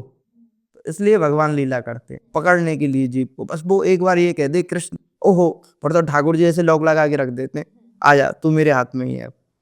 जैसे बहुत से लोगों को कन्फ्यूजन होता है नंदगांव और गोकुल में। जब श्री कृष्ण का जन्म हुआ था तो वासुदेव जी उनको नंदगांव लेकर गए थे या गोकुल? ठाकुर जी का जन्म हुआ तो वासुदेव उनको गोकुल लेके गए। तो पहले जो नंद बाबा थे वो गोकुल में रहा करते थे। जब उन्होंने देखा कि महाराज पूतना भी आ गई, प्रणावत भी आ गया, इतने इतने राक्षकों का मेरे छोटे से कन्हैया पे आतंक है रो, कन से बड़ो दुष्ट है, कन्हैया छोटे से बच्चा मारने को प्रयास कर रहे हो। तो फिर वहां से वो वृंदावन आए, वृंदावन गोकुल से वृंदावन कुछ दिन रहे होंगे। जैसे कि एक पहले बंजारे लोग होते थे, सुना होगा, तो उनकी यात्रा बड़ी लंबी होती थी, तो वे छोटी छोटी जगह किसी थक गए, आज तो यहाँ हमने बसेरा बना लिया। तो ऐसे कुछ समय के लिए वृंदावन ठाकुर जी का बसेरा बना। पर जहाँ वहां भी उन्होंने देखा कि यहाँ भी इसके आतंक नहीं रुक रहा है कंस का, तो उसके बाद बृषवान जी जो थे उनके अंडर में नंदगांव आता था वो जगह, और नंद बाबा और बृषवान जी परस्पर बड़े प्रिय मित्र थे। तो बृषवान जी ने नंद बाबा से कहा, देखो आप डरो मत, मेरे निकट ही आप रहो, मैं देखूं कंस कौन आपके लाला कछु करऊ जाए। तो नंद बाबा वृंदावन से और यहाँ नंद गांव में आ गए। उसके बाद एक भी उल्लेख, एक भी लीला में, भगवत रसिकों की वाणी में ऐसा उल्लेख नहीं मिलता कि भगवान जब नंदगांव में आ गए उसके बाद किसी कंस ने वहां घुसने का भी प्रयास किया और राक्षस आया भी हो। क्योंकि गोवर्धन से सटा हुआ जो क्षेत्र है वो है निज धाम वृंदावन, बरसाना, नंदगांव, गोवर्धन और कामवन। ये जो चार जगह हैं, ये चार जगह आती हैं निज धाम वृंदावन में। तो ठाकुर जी ने मोस्टली सबसे ज्यादा जो लंबा पीरियड है जो रहे वो यहीं रहे। और दूसरी बात, निज धाम वृंदावन क्यों है? क्योंकि राधा रानी हर समय वहीं निवास कर रही हैं, है ना। तो श्री जी भी हर समय वही जगह निवास कर रही हैं, राधा रानी, और ठाकुर जी भी राधा रानी के साथ वही जगह निवास कर रहे हैं। तो ये जो एरिया है ये निज धाम वृंदावन। और इस क्षेत्र को श्राप लगा हुआ है ऋषि का कि कोई भी व्यक्ति राक्षस प्रवृत्ति से अगर यहाँ प्रवेश करेगा तो नारी हो जाएगा। कंस आया, बोले तुमसे कुछ नहीं हो रहा है, मैं कन्हैया को मार के आऊंगा, अब जिम्मेदारी मेरी, कृष्ण तो अब मेरे हाथों से मरेगा। अब जैसे ही गोवर्धन के सन्निकट आया तो वो स्त्री बन गया। अब जब भगवान ने रास किया था तो वहां वर्णन आता है कि 1 सहस्त्र गोपियां थी। तो राधा रानी की जो सहचरियां मंजरियां सखियां थी वो पूरे ब्रजमंडल में फैली हुई थी। उन्होंने देखा और वो सब परस्पर सबको जानती हैं। तो उन्होंने देखा कि भाई ये तो नई गोपी आई है। तो उन्होंने पूछी भाई कहाँ ते आई है। अब कंस तो हक्को बक्को महाराज, कहाँ तो मेरे इतने डोले शोले बन रहे, अब तो मैं यहाँ नारी बन गो, साड़ी भी पहन ली, मांग भी भरी पड़ी है मेरी, ये क्या भयो, ये क्या चमत्कार है। तो जो श्री जी की सखियां थी वो कंस को खींच कर राधा रानी के सामने पेश कर दिया। बोले ये नई सखी आई है, हमको नहीं पता ये कौन है। तो श्री जी ने देख के उसको पहचान लिया। बोले अरे ये तो कंस है, ये तो कन्हैया मारवे कई डोले, दिन रात है कि मन में एक ही बात है कि कन्हैया कैसे मरे। तो श्री जी ने कही देखो वे बड़ी कृपालु हैं, कोई मारवे की काजे वो आतो रहे ना तो बाबू अपनी कृपा से लाभान्वित कर दें। तो बोले इसको गोबर ढोने पे लगा दो। तो 9 करोड़ गोपियां, 9 करोड़ जो गैया थी वो राधा रानी के यहाँ रहती थी। ठाकुर जी के पास 9 लाख गैया थी और बृषभान जी के पास 9 करोड़ गैया थी। तो 9 करोड़ गैयाओं का गोबर कंस डेली ढोता था।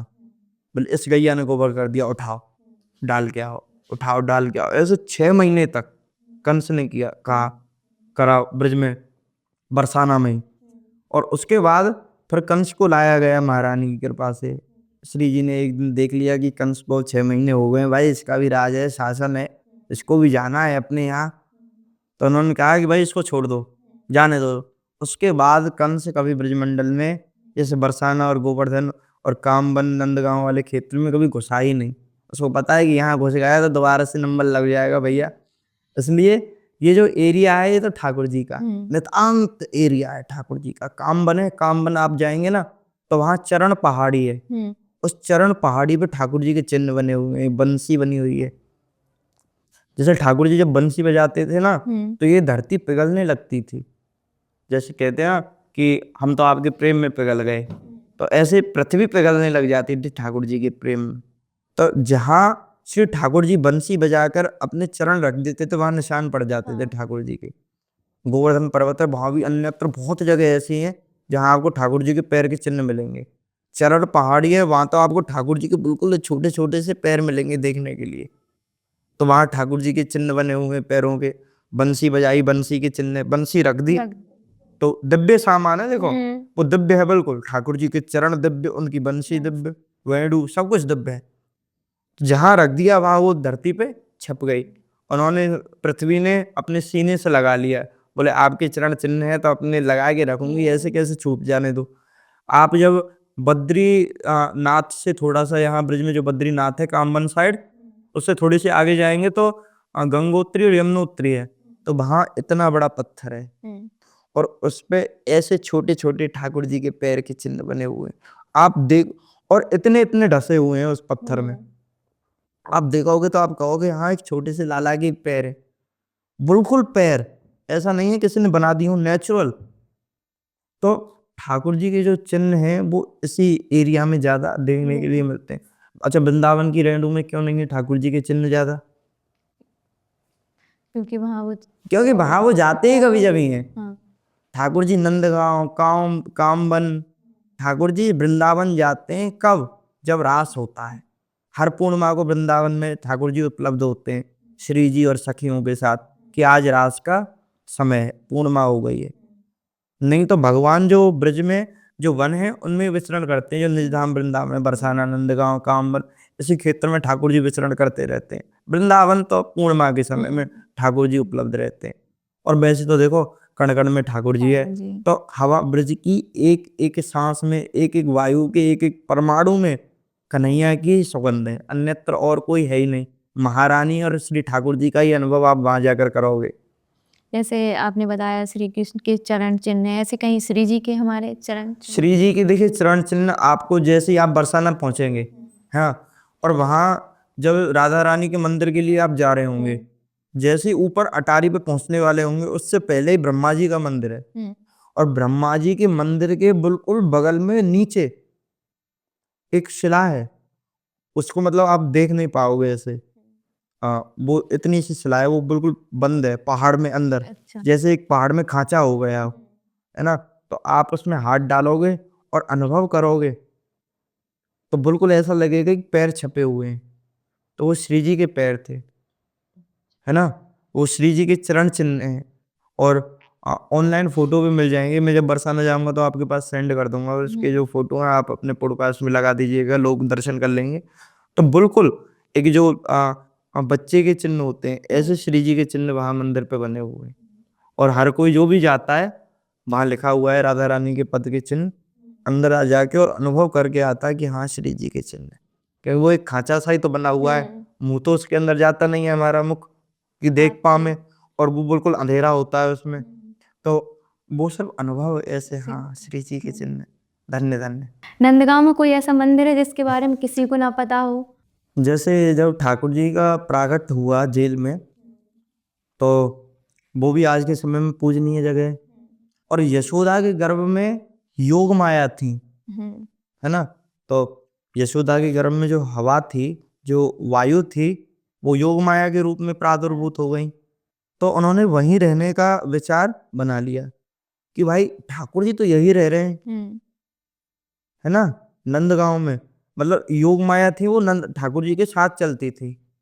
तो गोकुल थी पहले, फिर वो नंदगांव आ गई।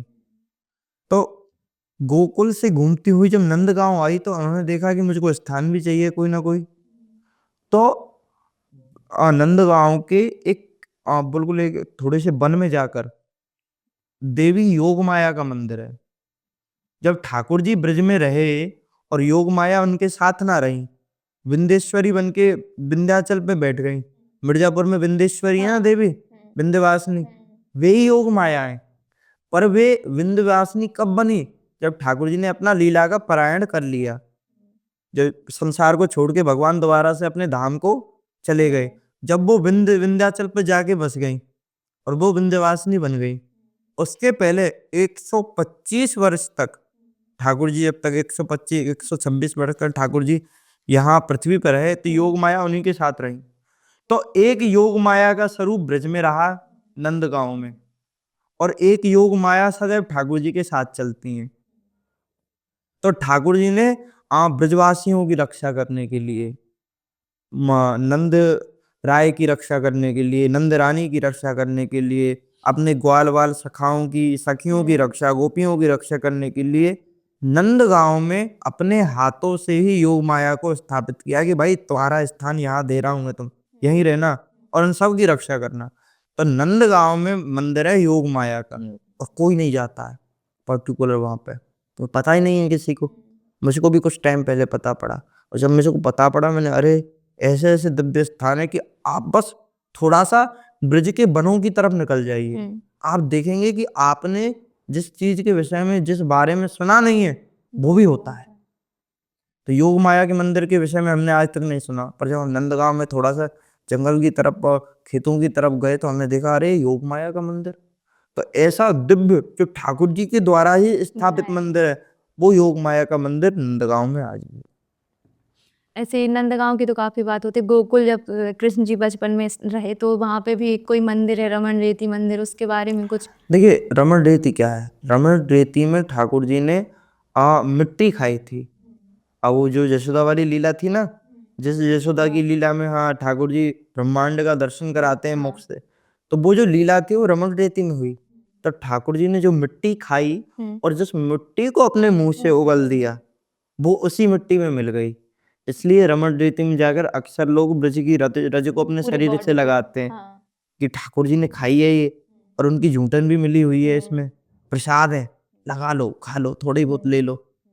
इसलिए रमण रेती की जो रज है, वहां लोग जाते हैं, वहां देखते हैं कि कितनी शांति। आप भी जाओगे तो आपको बड़ा ऐसा फील होगा कि हाँ बहुत अच्छी जगह, रमणीय स्थान है। रमण रेती, ठाकुर जी ने यहाँ रमण किया, आनंद लिया रमण का। जैसे कि हम सुबह मॉर्निंग वॉक पे जाते हैं ना, उसको संस्कृत में कहते हैं रमण। हम आराम से अकेले हैं या किसी के साथ हैं, या तो हम आत्म रमण कर रहे हैं या किसी के साथ विहार कर रहे हैं, तो वो रमण हो गया। आनंद लेते हुए कोई कार्य कर रहे हैं अकेले। ऐसे ठाकुर जी ने अकेले जहाँ आनंद लिया ब्रज की मिट्टी के साथ, और ब्रजवासियों के साथ, मैया के संग, गोपियों के साथ वो रमण रीति हो गया। तो जैसे कहते हैं कि राधा कृष्ण का विवाह ब्रह्मा जी ने कराया था, तो ये विवाह गुप्त रूप से हुआ था, तो ऐसा क्यों? ब्रह्मा जी ने विवाह कराया गुप्त रूप से, इसलिए कराया क्योंकि वो श्री राधा रानी के साथ हुआ है। अगर किसी के साथ और होता तो शायद विद्वत्ता कोई और झलका सकता था, पर इस पूरे ब्रह्मांड में ब्रह्मा से ज्यादा विद्वान कौन है, ब्रह्मा भगवान को छोड़कर। तो ब्रह्मा ने खुद ही जिम्मेदारी ली, बोले जितने भी शास्त्र हैं ये सब मेरे से निकले, जितने भी पुराण हैं ये मेरे यहाँ रहते हैं सत्य लोक में, जितने भी वेद हैं ये सब मेरे कंठस्थ हैं, है ना, सब कुछ मुझको पता है। तो कहीं गलती की कोई गुंजाइश किसी और ब्राह्मण ने कर दी तो अपराध को मुझको ही लगाएगा, है ना, क्योंकि ब्राह्मण को ब्रह्म कहते हैं, ब्रह्मा कहते हैं। और इसलिए ब्रह्मा ने खुद ही जिम्मेदारी ली, बोले इस सौभाग्य को किसी और को क्यों दूं, ये बार बार लौट के नहीं आएगा।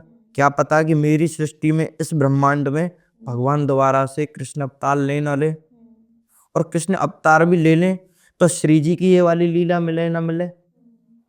ब्रह्म वैवर्तक पुराण में वर्णन आता है कि राधा रानी को विरह हुआ कि भगवान श्री कृष्ण लीला करने के लिए पृथ्वी पे जा रहे हैं, तो राधा रानी को ये विरह सहन नहीं हुआ, तो उनकी आंख से एक अश्रु टपका और उसी से श्री राधा रानी का प्राकट हुआ है ब्रिज में, उस कमल के फूल में, उस सहस्त्र दल के कमल पे जाके गिरा वो अश्रु, और राधा रानी गोलोक से अंश रूप में ब्रिज में आई।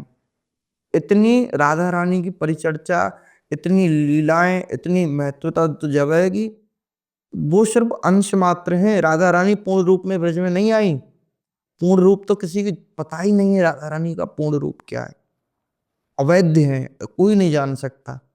और जो राधा रानी अंश रूप में यहाँ आई ब्रज में, उनको भी कोई नहीं जान सकता है, इतनी लीला है श्री राधा रानी की। तो ब्रह्मा ने सोचा कि श्री जी पूर्ण रूप में नहीं आई है, 64 कला तो दिखाने के लिए, अनंत कला है श्री जी में, कि श्री जी दोबारा से आएंगी नहीं आएंगी, मुझको ये सौभाग्य मिलेगा नहीं मिलेगा, तो पांडित्य कार्य को मैं खुद ही करूंगा। इसलिए ब्रह्मा ने उसमें, वो सब गुप्त था ना, देखो ब्रह्मा आए, राधा रानी का विवाह हुआ, कन्हैया जी का विवाह हुआ, नंद राय थे, नंद रानी थी, यशोदा थी, उसके साथ बृषभान जी थे, वे श्री रामा भैया थे, कीर्ति रानी थी, ये सब थे उस विवाह में। इनके अन्यत्र और कोई उस विवाह में नहीं था, और इस कारण के था क्योंकि तो भगवान की माया। बृषभान जी को पता है कि मैंने तपस्या की है जब पुत्री उत्पन्न हुई है, कीरत मैया को पता है जब की गई है, ब्राह्मण ने बता दिया होगा, ब्रह्मा भी देखो बहकाने, भगवान की लीला है, कोई भी कुछ भी बहका सकता है, तो ब्रह्मा ने कह दिया होगा भाई किसी को मत बुलाना, अच्छा नहीं रहेगा, इनका गुप्त रूप से विवाह करा दो। तो इस भाव से किसी को पता ना पड़े, इनका विवाह हो जाए। और देखो विवाह तो सिर्फ दिखाने के लिए, जबकि राधा और कृष्ण तो एक ही है, ये बिल्कुल अलग नहीं है। ये तो विवाह सिर्फ ऐसे ही उनकी लीला है, मनोरंजन करना था कि भाई मनोरंजन आज नहीं हो रहा है तो ब्रह्मा को ऊपर से बुला लो, आज विवाह करेंगे, विवाह की लीला चल रही है। जैसे घर घर खेलते हैं ना बच्चे आपस में, ऐसे बोले घर घर खेलेंगे आज। ऐसे ही ठाकुर जी और श्री जी ने घर घर की लीला कर ली, बोले विवाह कर लो, कोई बात ना है। ठाकुर जी श्री जी ने कही कि ठाकुर जी मुँह विवाह करना, अरे बिल्कुल करो विवाह। तो बुला लिए ब्रह्मा ऊपर से, और ब्रह्मा ने कही कि भाई निमंत्रण आया हो तो सौभाग्य से क्यों चूकूं, तो करो विवाह। ऐसे फिर वो गुप्त रूप थे, क्योंकि वो तो ठाकुर जी की लीला है ना, वे तो चाहे उजागर करें चाहे वे दुबक्की करें, उनके काजे तो ये सब खेल है, हमारे काजे भगवत प्राप्ति को साधन है, अन्यत्र और कुछ ना। इसलिए कहते हैं कि जब श्री कृष्ण शीशे में देखते थे तब उन्हें श्री राधा रानी का रूप दिखाई देता था, और ऐसे ही श्री राधा रानी को श्री कृष्ण का रूप दिखाई देता था। इसका कारण क्या है मैं बताता हूँ। इसका कारण ये है कि वो अलग नहीं है, वही उनमें जो आत्मा है वो एक ही है। बस देखो राधा रानी को और श्री कृष्ण को आप एक जगह खड़ा कर दोगे अपने मन के भाव से, तो आप पहचान नहीं सकते हो कि राधा कौन है और कृष्ण कौन है, क्योंकि दोनों की शक्ल बिल्कुल सेम है। सिर्फ पहचानने का एक ही मार्ग है, उस जो मुख चंद्र है, एक का सांवला है और एक अत्यंत गोरी नहीं है, पीली है। राधा रानी का जो स्वरूप है वो गोरा नहीं है। जैसे कोई कोई ऐसा होता है ना जिसके पे बोले तुम्हारे मुख पे तो ऐसी गोल्डन जैसी चमक मार रही है, तो श्री जी के सहस्त्र कोटि अनंत अनंत जैसे सूर्य चमक रहे हो, ऐसे पीले पीला तेज है राधा रानी के मुख पे। सिर्फ यही पहचान करने का एक मात्र साधन है कि ये राधा रानी और ये कन्हैया जी, इसलिए दोनों मेल खाते हैं। तो ठाकुर जी शीशे की तरफ देखते हैं और बोले अरे ये तो राधा रानी का चेहरा है, मेरा थोड़ी है। और श्री जी देखते हैं अरे ये तो कन्हैया है, ये मैं ना हूं। तो ऐसा उनको भाव रहे, क्योंकि शक्ल ही सेम है, क्या करें बेचारे। और जैसे आजकल लोगों के ब्रेकअप या डाइवोर्स हो जाते हैं तो वो जनरली उनको बहुत तनाव या स्ट्रेस हो जाता है, डिप्रेशन में भी चले जाते हैं। तो ऐसे में उन लोग को श्री राधा रानी और श्री कृष्ण के जीवन से क्या शिक्षा लेनी चाहिए कि वो उनकी इस सिचुएशन में हेल्प कर सकें? उनको देखो ये समझना चाहिए कि प्रेम निरपक्ष रूप से होता है। मैं मानता हूं कि विवाह एक समझौता है, ठीक है। आज का जो विवाह है वो समझौता है, पर जो प्राचीन काल में जो विवाह था वो समझौता नहीं था, वो बंधन था। क्योंकि बंधन को आप तोड़ नहीं सकते हो, है ना। और उस बंधन को तोड़ने की भी व्यवस्था थी कि आप जब गृहस्थ हो जाएंगे, गृहस्थ आश्रम में आएंगे, उसके बाद आप थोड़ा सा दूर होंगे वानप्रस्थ की तरह, आप और आपकी पत्नी वानप्रस्थ में रहेंगे, यानी आप वन में रहेंगी। बोले अब थोड़ा सा इसको और अलग कर लिया जाए, बंधन को और बिल्कुल तोड़ लिया जाए। बोले संन्यास धारण कर लीजिए, आपकी जो पत्नी है वो आपके बच्चों के साथ रह लेंगी और आप संन्यास ग्रहण कर लीजिए, बंधन टूट गया, आप सबसे मुक्त हो गए। ये प्रक्रिया थी। आज के समय में क्या है, कोई वर्ण व्यवस्था नहीं है, कुछ है ही नहीं, चलती जा रही है गाड़ी, है ना। और दूसरी बात ये है कि आज का जो उस समय हमारे शास्त्रों में कहीं भी ऐसा नहीं है कि विवाह विच्छेदन का कोई ऐसा कोई प्रकरण मिलता हो हमको कि विवाह का विच्छेदन हो गया। आप अपने पति को नहीं त्याग सकते, पत्नी के लिए ये शास्त्र निर्देशित करता है। पति के लिए भी ये निर्देशित करता है कि आप अपनी पत्नी को नहीं त्याग सकते, है ना। क्योंकि आपने अग्नि के सामने प्रतिज्ञा ली है, ये वचन दिया है ना, कि हम दोनों एक ही हैं। अब तो जब दोनों एक ही हो तो कैसे त्याग सकते हो? दोनों पूरक हो आपस में, आपसे ये पूर्ण है, उससे ये पूर्ण है, तो ऐसी परिस्थिति में आप दोनों को नहीं त्याग सकते, है ना। पर आज का जो समझौता है वो सिर्फ समझौता ही बन गया है कि तुमने मेरी इच्छाएं पूरी की, तुमने मुझको ये सामान ला के दिया, ये सामान ला के दिया, जब तक तुम मेरी इच्छा पूरी करते रहो, जब तक तुम्हें तुम्हारे साथ हूँ। और जिस जिस दिन तुम इस बात को छोड़ दोगे, मेरे लिए काम करना बंद कर दोगे, उसी दिन लड़ाई है घर घर में। और यही देखा जाता है। पत्नी ने कहा कि मुझको ये सामान चाहिए, तुम मत ला के दो, अगले दिन ही लड़ाई हो रही है ना। तो हमको चाहिए कि हम समझौते पे ना टेकें, हम ये समझें कि बंधन है हमारा, ये सिर्फ प्रेम का बंधन है हमारा, कोई कामनाओं का बंधन नहीं है। तो कुछ सीखा जा सकता है, ये चीजें लंबी चल सकती हैं। कहते हैं ना, कुछ दिन पहले मैं प्रेमानंद जी की भी एक वीडियो सुनी थी, उसमें प्रेमानंद जी कह रहे थे, बोले एक शांत रहे और एक तेज हो जाए तो बाजी समझ जाती है, एक तेज हो जाए तो एक शांत हो जाए तो भी बाजी समझ जाती है। आज के समय में क्या है, दोनों ही तेज हो रहे हैं, दोनों तरफ से आग लगी जा रही है। अब दोनों तरफ से आग लगेगी तो बंधन की डोरी भी जल जाएगी। प्रेम का बड़ा सिद्धांत ऐसा है, प्रेम का सिद्धांत कहता है कि खुसरो दरिया प्रेम को उल्टी या की धार, जो उतरो सो डूब गयो और जो डूबो सो पार। कि ये जो प्रेम की धार है, ये प्रेम की जो नदी है, वो सीधी नहीं बह रही है, उल्टी बह रही है। तो इसमें जो सोचे डूबने के लिए, तो वो तो पार हो जाता है कि हम नदी में गिरे, डूबने के लिए ही गिरे, पार, वो गया पार। और जो सोचा कि अब नदी में तैरूंगा और कोने से लग जाऊंगा, तो वो दूसरी तरीके से डूब गया, उसने कुछ नहीं पाया, वो मर गया उसमें जाके। और जो डूबने के लिए उसमें डूबा, वो कुछ पा गया। ऐसा प्रेम है। तो राधा कृष्ण से समझना चाहिए कि एक तो हमको महत्वाकांक्षी नहीं होना चाहिए, निस्वार्थ रूप से प्रेम करना चाहिए। राधा रानी को हर समय श्री कृष्ण जी की याद रहती है, ठाकुर जी को हर समय हृदय में राधा रानी रहती है, एक सेकंड के लिए विलग नहीं है, दोनों एक ही है ना। ठाकुर जी 11 साल 8 महीने के ब्रज को छोड़ के निकल गए, और कभी राधा रानी से, कभी कोई एक जगह वर्णन आता है जहाँ राधा रानी से वो मिले द्वारका में, है ना, उसके बाद राधा रानी से कभी नहीं मिले। तो इतने लंबे पीरियड तक भी राधा रानी और श्री कृष्ण का प्रेम स्थिर रहा। क्यों? क्योंकि वो आपस में कुछ नहीं चाहते थे। बोले आप हमसे प्रेम ना भी करो तो भी कोई समस्या नहीं है, हम तो आपसे प्रेम करते हैं। ऐसी परिस्थिति में संबंध चलता है। कहते हैं ना कि जो लव होता है, जो प्रेम होता है, जो प्यार होता है, वो एक पक्षीय होता है, एक तरफा होता है प्यार। तो जब तक प्यार एक तरफा रहेगा, जब तक तो वो जिंदा रहेगा। गोपियां ठाकुर जी से प्रेम करती हैं, उन्हें ये नहीं चाहिए कि ठाकुर जी भी हमसे प्रेम करें। बोले तुम हमसे प्रेम करोगे, तुम हमारी याद करोगे तो दुखी हो जाओगे।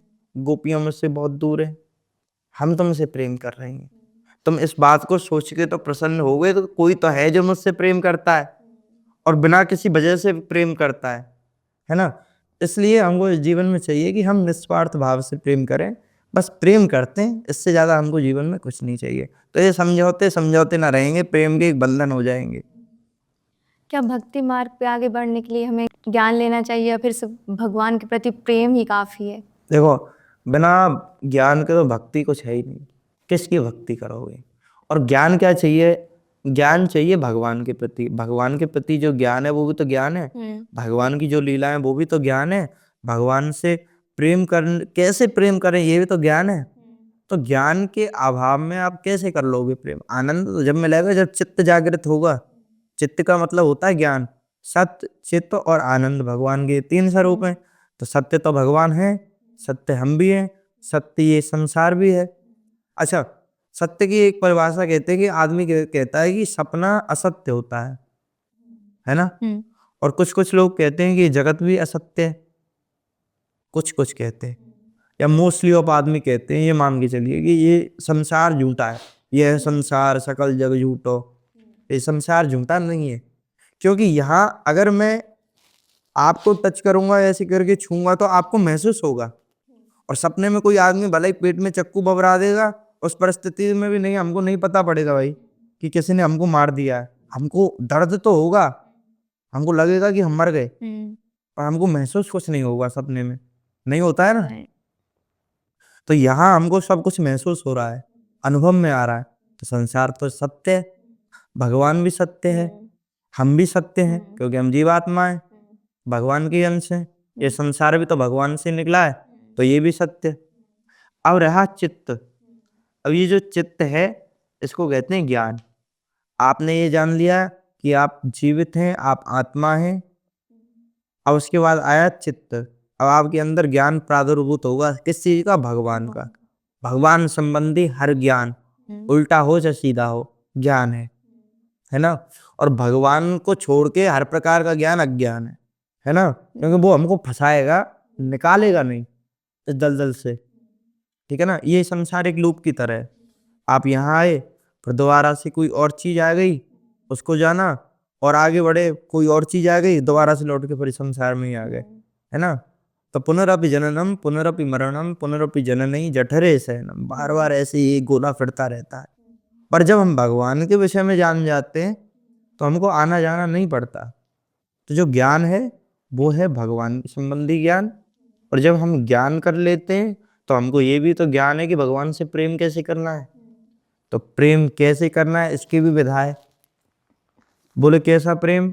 कि भगवान से कुछ मांगना नहीं, आवृत्ति रहित, अन्याभिलाषिता शून्यम ज्ञान कर्माद्यनाव्रतम अनुकूलेन कृष्णानुशीलनम भक्तिरुत्तमा।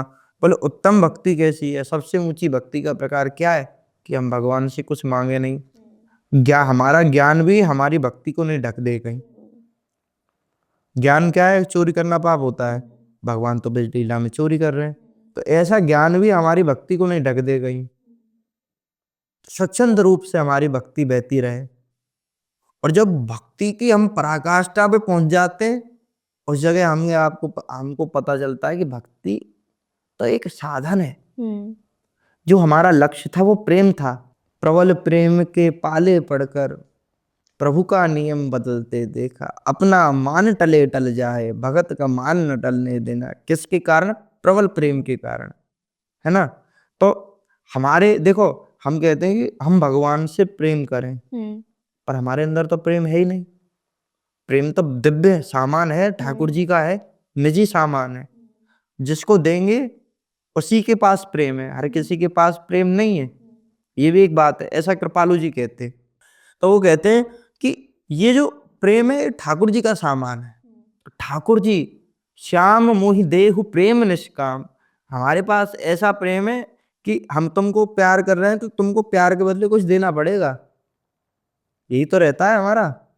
पर ठाकुर जी से हम क्या मांग रहे हैं, श्याम मोहि देहु प्रेम निष्काम, ऐसा प्रेम दीजिए मुझको जो निष्काम हो, मैं कुछ ना मांगू।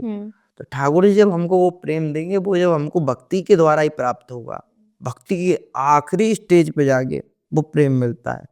शुरुआत में सब पाखंड होता है, शुरुआत में सब कुछ पाखंड है, क्योंकि हमको पता ही नहीं है प्रेम क्या होता है। हम तो जब परिस्थिति पे जाएंगे जब ही तो पहचानेंगे। अभी किसी गूंगे आदमी को रसगुल्ला खिला दो और उससे पूछो कि रसगुल्ला कैसा होता है, उआ उआ उआ उआ, भाई मुझको नहीं पता, वो बखान ही नहीं कर पाएगा कैसा होता है। उसी प्रकार कोई आदमी के पास प्रेम नहीं है भगवान का, अब उससे पूछो कि तुम प्रेम करो, तो वो स्वच्छंद मार्ग से चलता रहेगा, उसको पता ही नहीं पड़ेगा। पर जब भगवान प्रेम देंगे, जब उसको पता पड़ेगा कि प्रेम होता क्या है। पर उस परिस्थिति में भी समस्या यह है कि वो बखान नहीं कर सकता कि होता कैसा है।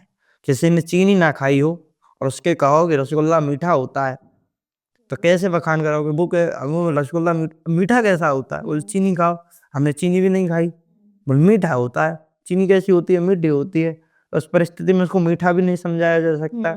ऐसे वो प्रेम क्या है उसको कोई नहीं समझा सकता। जब ठाकुर जी हमको दे देंगे, जब भाई हमको पता पड़ेगा कैसा प्रेम है। जैसे आजकल लोग तीर्थ स्थानों पर जाते हैं जनरली, और लोग घूमने के पर्पज से ज़्यादा जाने लगे हैं आजकल, फोटो खींचना, वीडियो बनाना, तो भक्ति भाव ऐसे लगता है कम हो गया है लोगों के अंदर। तो आपके हिसाब से उनको क्या, मतलब आपके हिसाब से कैसी डायरेक्शन देना चाहिए कि उनका भक्ति और स्पिरिचुअलिटी की तरफ उनका झुकाव हो? मेरे को लगता है ना, शुरुआत में सभी रील बनाने के लिए जाते हैं, है ना, बट ये रील बनाते बनाते ना जाने कब भगवान से उनको अटैचमेंट हो जाता है, उनको भी नहीं पता पड़ता। अभी तो वो बिजनेस पर प्रोस्पेक्टस से जा रहे हैं कि हमारी रील वायरल हो जाए। और देखिए, एक होता है कि हम किसी के जीवन में वैल्यू ऐड कर रहे हैं, जैसे कि पॉडकास्ट है, ये किसी कोई देखेगा तो जीवन में वैल्यू ऐड करेगा, है ना। और यहीं हम नाचने लग जाएंगे, किसी के जीवन में क्या वैल्यू ऐड करेगा? कुछ नहीं करेगा। तो ब्रजमंडल में जाके आपने जो अनुभव किया है उसको लोगों के साथ साझा कीजिए, तो वो वैल्यूएबल है, वो आदरणीय है, सम्माननीय है। आप ब्रजमंडल में मंदिरों में जाके नाच रहे हो, वो क्या वैल्यू रखता है? कोई वैल्यू नहीं रखता। किसी को क्या सिखा रहा है कि भक्ति सिर्फ नाचना होती है ना। मनहा एव मनुष्याणाम कारणम बंध मोक्षयो, मन से किया गया हुआ ही भजन भजन है। नहीं तो मांस की जीव को तो कोई कितना भी हिला दो, क्या फर्क पड़ता है? नहीं है। अंतःकरण में अगर भगवान बैठे हैं तो अंतःकरण की तो आवाज सुनेंगे, जीव की आवाज थोड़ी सुनेंगे। कि जीव तो मांस की है, कितना भी हिला दो क्या फर्क पड़ रहा है? संसार में फर्क पड़ता है, पर भगवान के क्षेत्र में सिर्फ मन पे फर्क पड़ता है, मन कितना भगवान के लिए हिल रहा है। तो हम धीरे धीरे लोग तो वृंदावन जाते हैं, बरसाना आते हैं, रील बनाते हैं, पर धीरे धीरे जब वो ब्रजवासियों से मिलते हैं, संतों से मिलते हैं, तो उनको अनुभव होता है कि देखो इसमें कुछ नहीं रखा है। मैं बहुत ऐसे लोगों को जानता हूँ जो पहले आए थे फ्लैक्स करने के लिए ब्रज में, कि दिखाएंगे ब्रज में हैं, ब्रज में रील बनाएंगे और हम भी भागते हैं। शुरुआत में सबका ऐसा ही रहता है, और धीरे धीरे धीरे धीरे धीरे धीरे परिवर्तन आता है। अचानक से किसी के जीवन में झटका लग जाए करंट का, तो मर ही ना जाएगा 440 झटके से। तो धीरे धीरे करंट छोड़ा जाता है भगवान द्वारा, कि जब 440 वोल्ट का झटका लगे तो ये सहन कर जाए, आदत पड़ जाए झटके खाने की। तो आता है, फिर थोड़ा बहुत रील वील बनाता है, वो बेचारा उसमें बदनाम हो लेता है ना। उस बदनामी के चक्कर में जब उसको थोड़ी बहुत भक्ति मिलनी होती है, और जब वो रील बनाना बंद कर देता है, बदनाम तो बेचारा पहले से हो ही लिया होता है रील के चक्कर में। तो ऐसा कोई कार्य ना करें जो आपके आने वाले जीवन में समस्या पैदा करे। तो हमको नाचने की वीडियो क्यों बनानी है? ब्रज में आगे आपने जो अनुभव किया उसको साझा कीजिए, वो वैल्यूएबल है। उसको ब्रजवासी भी आदर की दृष्टि से देखेंगे, बाहर के जो लोग हैं, जो अन्यत्र जो आपकी रील देख रहे हैं, वो भी आदर की दृष्टि से देखेंगे। इसलिए कुछ ऐसा बनाइए जो लोगों को कुछ सिखावे, ना कि उनका सर समय वेस्ट है, बोले 1-1.5 मिनट की रील है उसको स्क्रॉल कर दो, कुछ नाचने के लिए मिला। नाचने से क्या भक्ति होती है? कुछ भक्ति नहीं होती नाचने से। नाचना तो भक्ति में जब जाता है जब हमसे रहा नहीं जाता। आचार्य लोग कहते हैं कि जब आपसे सहन ना हो, जब आपके पैर खुद ही थिरकने लगे, रुके नहीं आपके रोकने से, जब नाचो, अपने मन से नहीं नाचो। हमारे पास भगवान का भजन है, इतना बड़ा धन है कि संसार से चुटकी बजा के तर जाएंगे। बड़े बड़े योगी ज्ञानी लोग भी संसार से नहीं तर पाए। माया पैर पकड़ लेती है, जैसे उड़ने का कोई प्रयास करता है, माया पैरों को दोनों को पकड़ के और नीचे धरती से लगा देती है। पर भगवान का भजन किसी को पता नहीं पड़ने पावे। इतना बड़ा हमारा धन है, परम धन राधा नाम आधार, जाहि श्याम मुरली में टेरत सिमरहि बा। ठाकुर जी भी अपने हृदय से उसी नाम का जप कर रहे हैं, राधा राधा राधा राधा राधा। तो ठाकुर जी अपनी हृदय की बात किसी को नहीं बताते, है ना। और उस हृदय में राधा रानी बैठी हुई है, और जब उस हृदय में राधा रानी बैठी हुई है और उसी नाम मंत्र का हम जाप कर रहे हैं, राधा राधा राधा, और हम गाते हुए फिर रहे हैं, बोले राधा राधा करो, राधा राधा करो, है ना। तो जिनको राधा रानी की शरणागति प्राप्त हो गई है, कृपा प्राप्त हो गई है, वो तो किसी का भी कल्याण करें, कोई रोक टोक नहीं है। उन पर क्या फर्क पड़ता है? जीवन मुक्त आत्मा है। आज मर गए तो भी गोलोक जाएंगे, किसी को बता के मरे तो भी गोलोक, ना बता के मरे तो भी गोलोक। नहीं है, हम तो मायाबद्ध लोग हैं। पर हम अगर बता के भजन करेंगे कि हम क्या भजन कर रहे हैं, दिखा के भजन करेंगे, तो उसमें अभिमान आ जाएगा ना।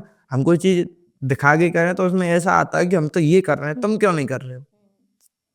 तो उसी प्रकार हमको भजन दुबका के रखना चाहिए, ये हमारा परम धन है। तो हमको ना भजन बिल्कुल, भक्ति बिल्कुल फ्लैक्स नहीं करनी चाहिए, बिल्कुल भी, हल्की सी भी। और जो नाचने का सिस्टम है, जो भक्ति में नाचा जाता है उद्वेग द्वारा, वो जब होता है जब हम पे बिल्कुल सहन नहीं हो रहा, बस हो गया, दिल भर गया, अब पैर थिरकने से रुक नहीं रहे, नाचेंगे, रो रहे हैं और नाचते हुए जा रहे हैं, जब भक्ति में नाचा जाता है। इसलिए जब भगवान कृपा कर दें भक्ति के लिए, भक्ति दे दें, प्रेम दे दें, और ऐसी भावना कर दें कि हम नाचे बिना रहा नहीं जा रहा, जब रील बनाइए, जब वो आदरणीय होगी। अब ऐसे ही दिखाने के लिए अब कोई भी रील बना दे तो क्या ही कहा जा सकता है, देखो। इसलिए थोड़ा सा वैल्यूएबल बनाना चाहिए। आप भी यहाँ समय अपना लगा रहे हैं तो वैल्यू ऐड कर रहे हैं किसके जीवन में। आप यहाँ कोई डांस की वीडियो बना रहे होते, क्या वैल्यू करती नहीं है। तो ऐसे ही जो भी आप क्रिएट करें वो थोड़ा सा वैल्यूएबल हो। जैसे आजकल लोगों की लाइफ बहुत बिजी हो गई है, उनको समय का अभाव है जनरल लोगों के पास ऐसी लाइफ में, तो उनको राधा रानी की पूजा किस प्रकार करनी चाहिए, जो कोई सरल विधि जिससे कि उनको पूरे फल की प्राप्ति हो। ऐसे में मैं बताता हूँ, राधा रानी में सबसे सरल ऑप्शन है कि आप राधा रानी की जब भक्ति कर रहे हो, आपके पास समय ना हो, आप भक्ति कर रहे हो, आप सोचो कि समय बहुत कम है, तो आप कुछ मत कीजिए, आप सिर्फ राधा कृपा कटाक्ष स्तोत्र का पाठ कीजिए। इससे अच्छा और कुछ नहीं है। उसमें क्या कहा गया है, उसकी आखिरी लाइन क्या कहती है हर श्लोक की? कृपा कटाक्ष भाजन। श्री जी, आप कृपा कटाक्ष नेत्रों से कब कृपा करोगी? कैसे भी हमको निहार लो, हमको ये सोच के निहारो कि बड़ा दुष्ट है, आप ये सोच के निहारो कि बड़ा पापी है, आप भले ये सोच के निहार लो कि भाई देखो बहुत समय हो गया संसार में अटका हुआ है, अब इसको एक बार देख ही लेती हूँ। कोई भी भाव से आप एक बार हमको निहार लो, बस इतना ही काफी है। उसका भाव ही सिर्फ इतना है कि आप सब हमको देख लो। आपने हमको जो देख लिया सो हमारा कल्याण हो गया। श्री जी हमको देख रहेंगे, इससे ज्यादा हमको और क्या चाहिए, है ना। तो हम अपनी थोड़ी भाव उत्पन्न कर रहे हैं, श्री जी बस देखो, आप हमको आगे पकड़ो मत, हमको अपने गले से मत लगाओ, हमारी बाह न पकड़ो, हमको ब्रजमंडल में भी मत रखो, कोई समस्या नहीं है। बस आप हमको एक बार प्रेम से, कैसे भी, प्रेम से, द्वेष से, वात्सल्य से, ममत्व से, जैसे भी एक बार देख लो, बस हो गया हमारा काम। यही सबसे आसान विधि है राधा कृपा कटाक्ष की, जो भगवान शंकर ने नारद जी को प्रदान की थी। तो इस पॉडकास्ट के माध्यम से आपने भी लोगों को बहुत सारी ज्ञान दिया। तो ऐसे ही आपने ब्रज को मानसून बनाने का वो स्टार्ट किया है, तो उसके बारे में कुछ बताइए। जो मांस मुक्ति वाला अभियान है, वो हमारे बड़े भाई और कुछ ब्रजवासियों, नंदगांव के ब्रजवासी हो गए, गोवर्धन के ब्रजवासी हो गए, उन सब भाइयों द्वारा चलाया जा रहा है।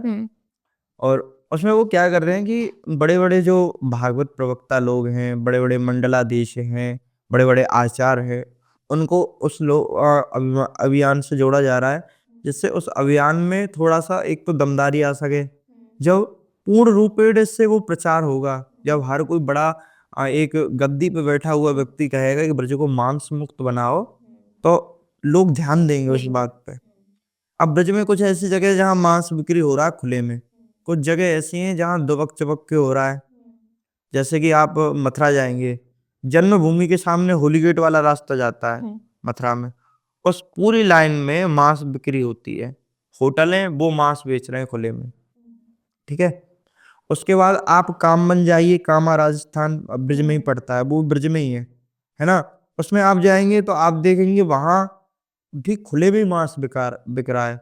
कुछ नीम गाँव हो गया, गोवर्धन के पास के एरिया हो गए और वृंदावन के पास के थोड़े से एरिया हो गए, वहाँ गुप्त रूप से मांस वितरण हो रहा है।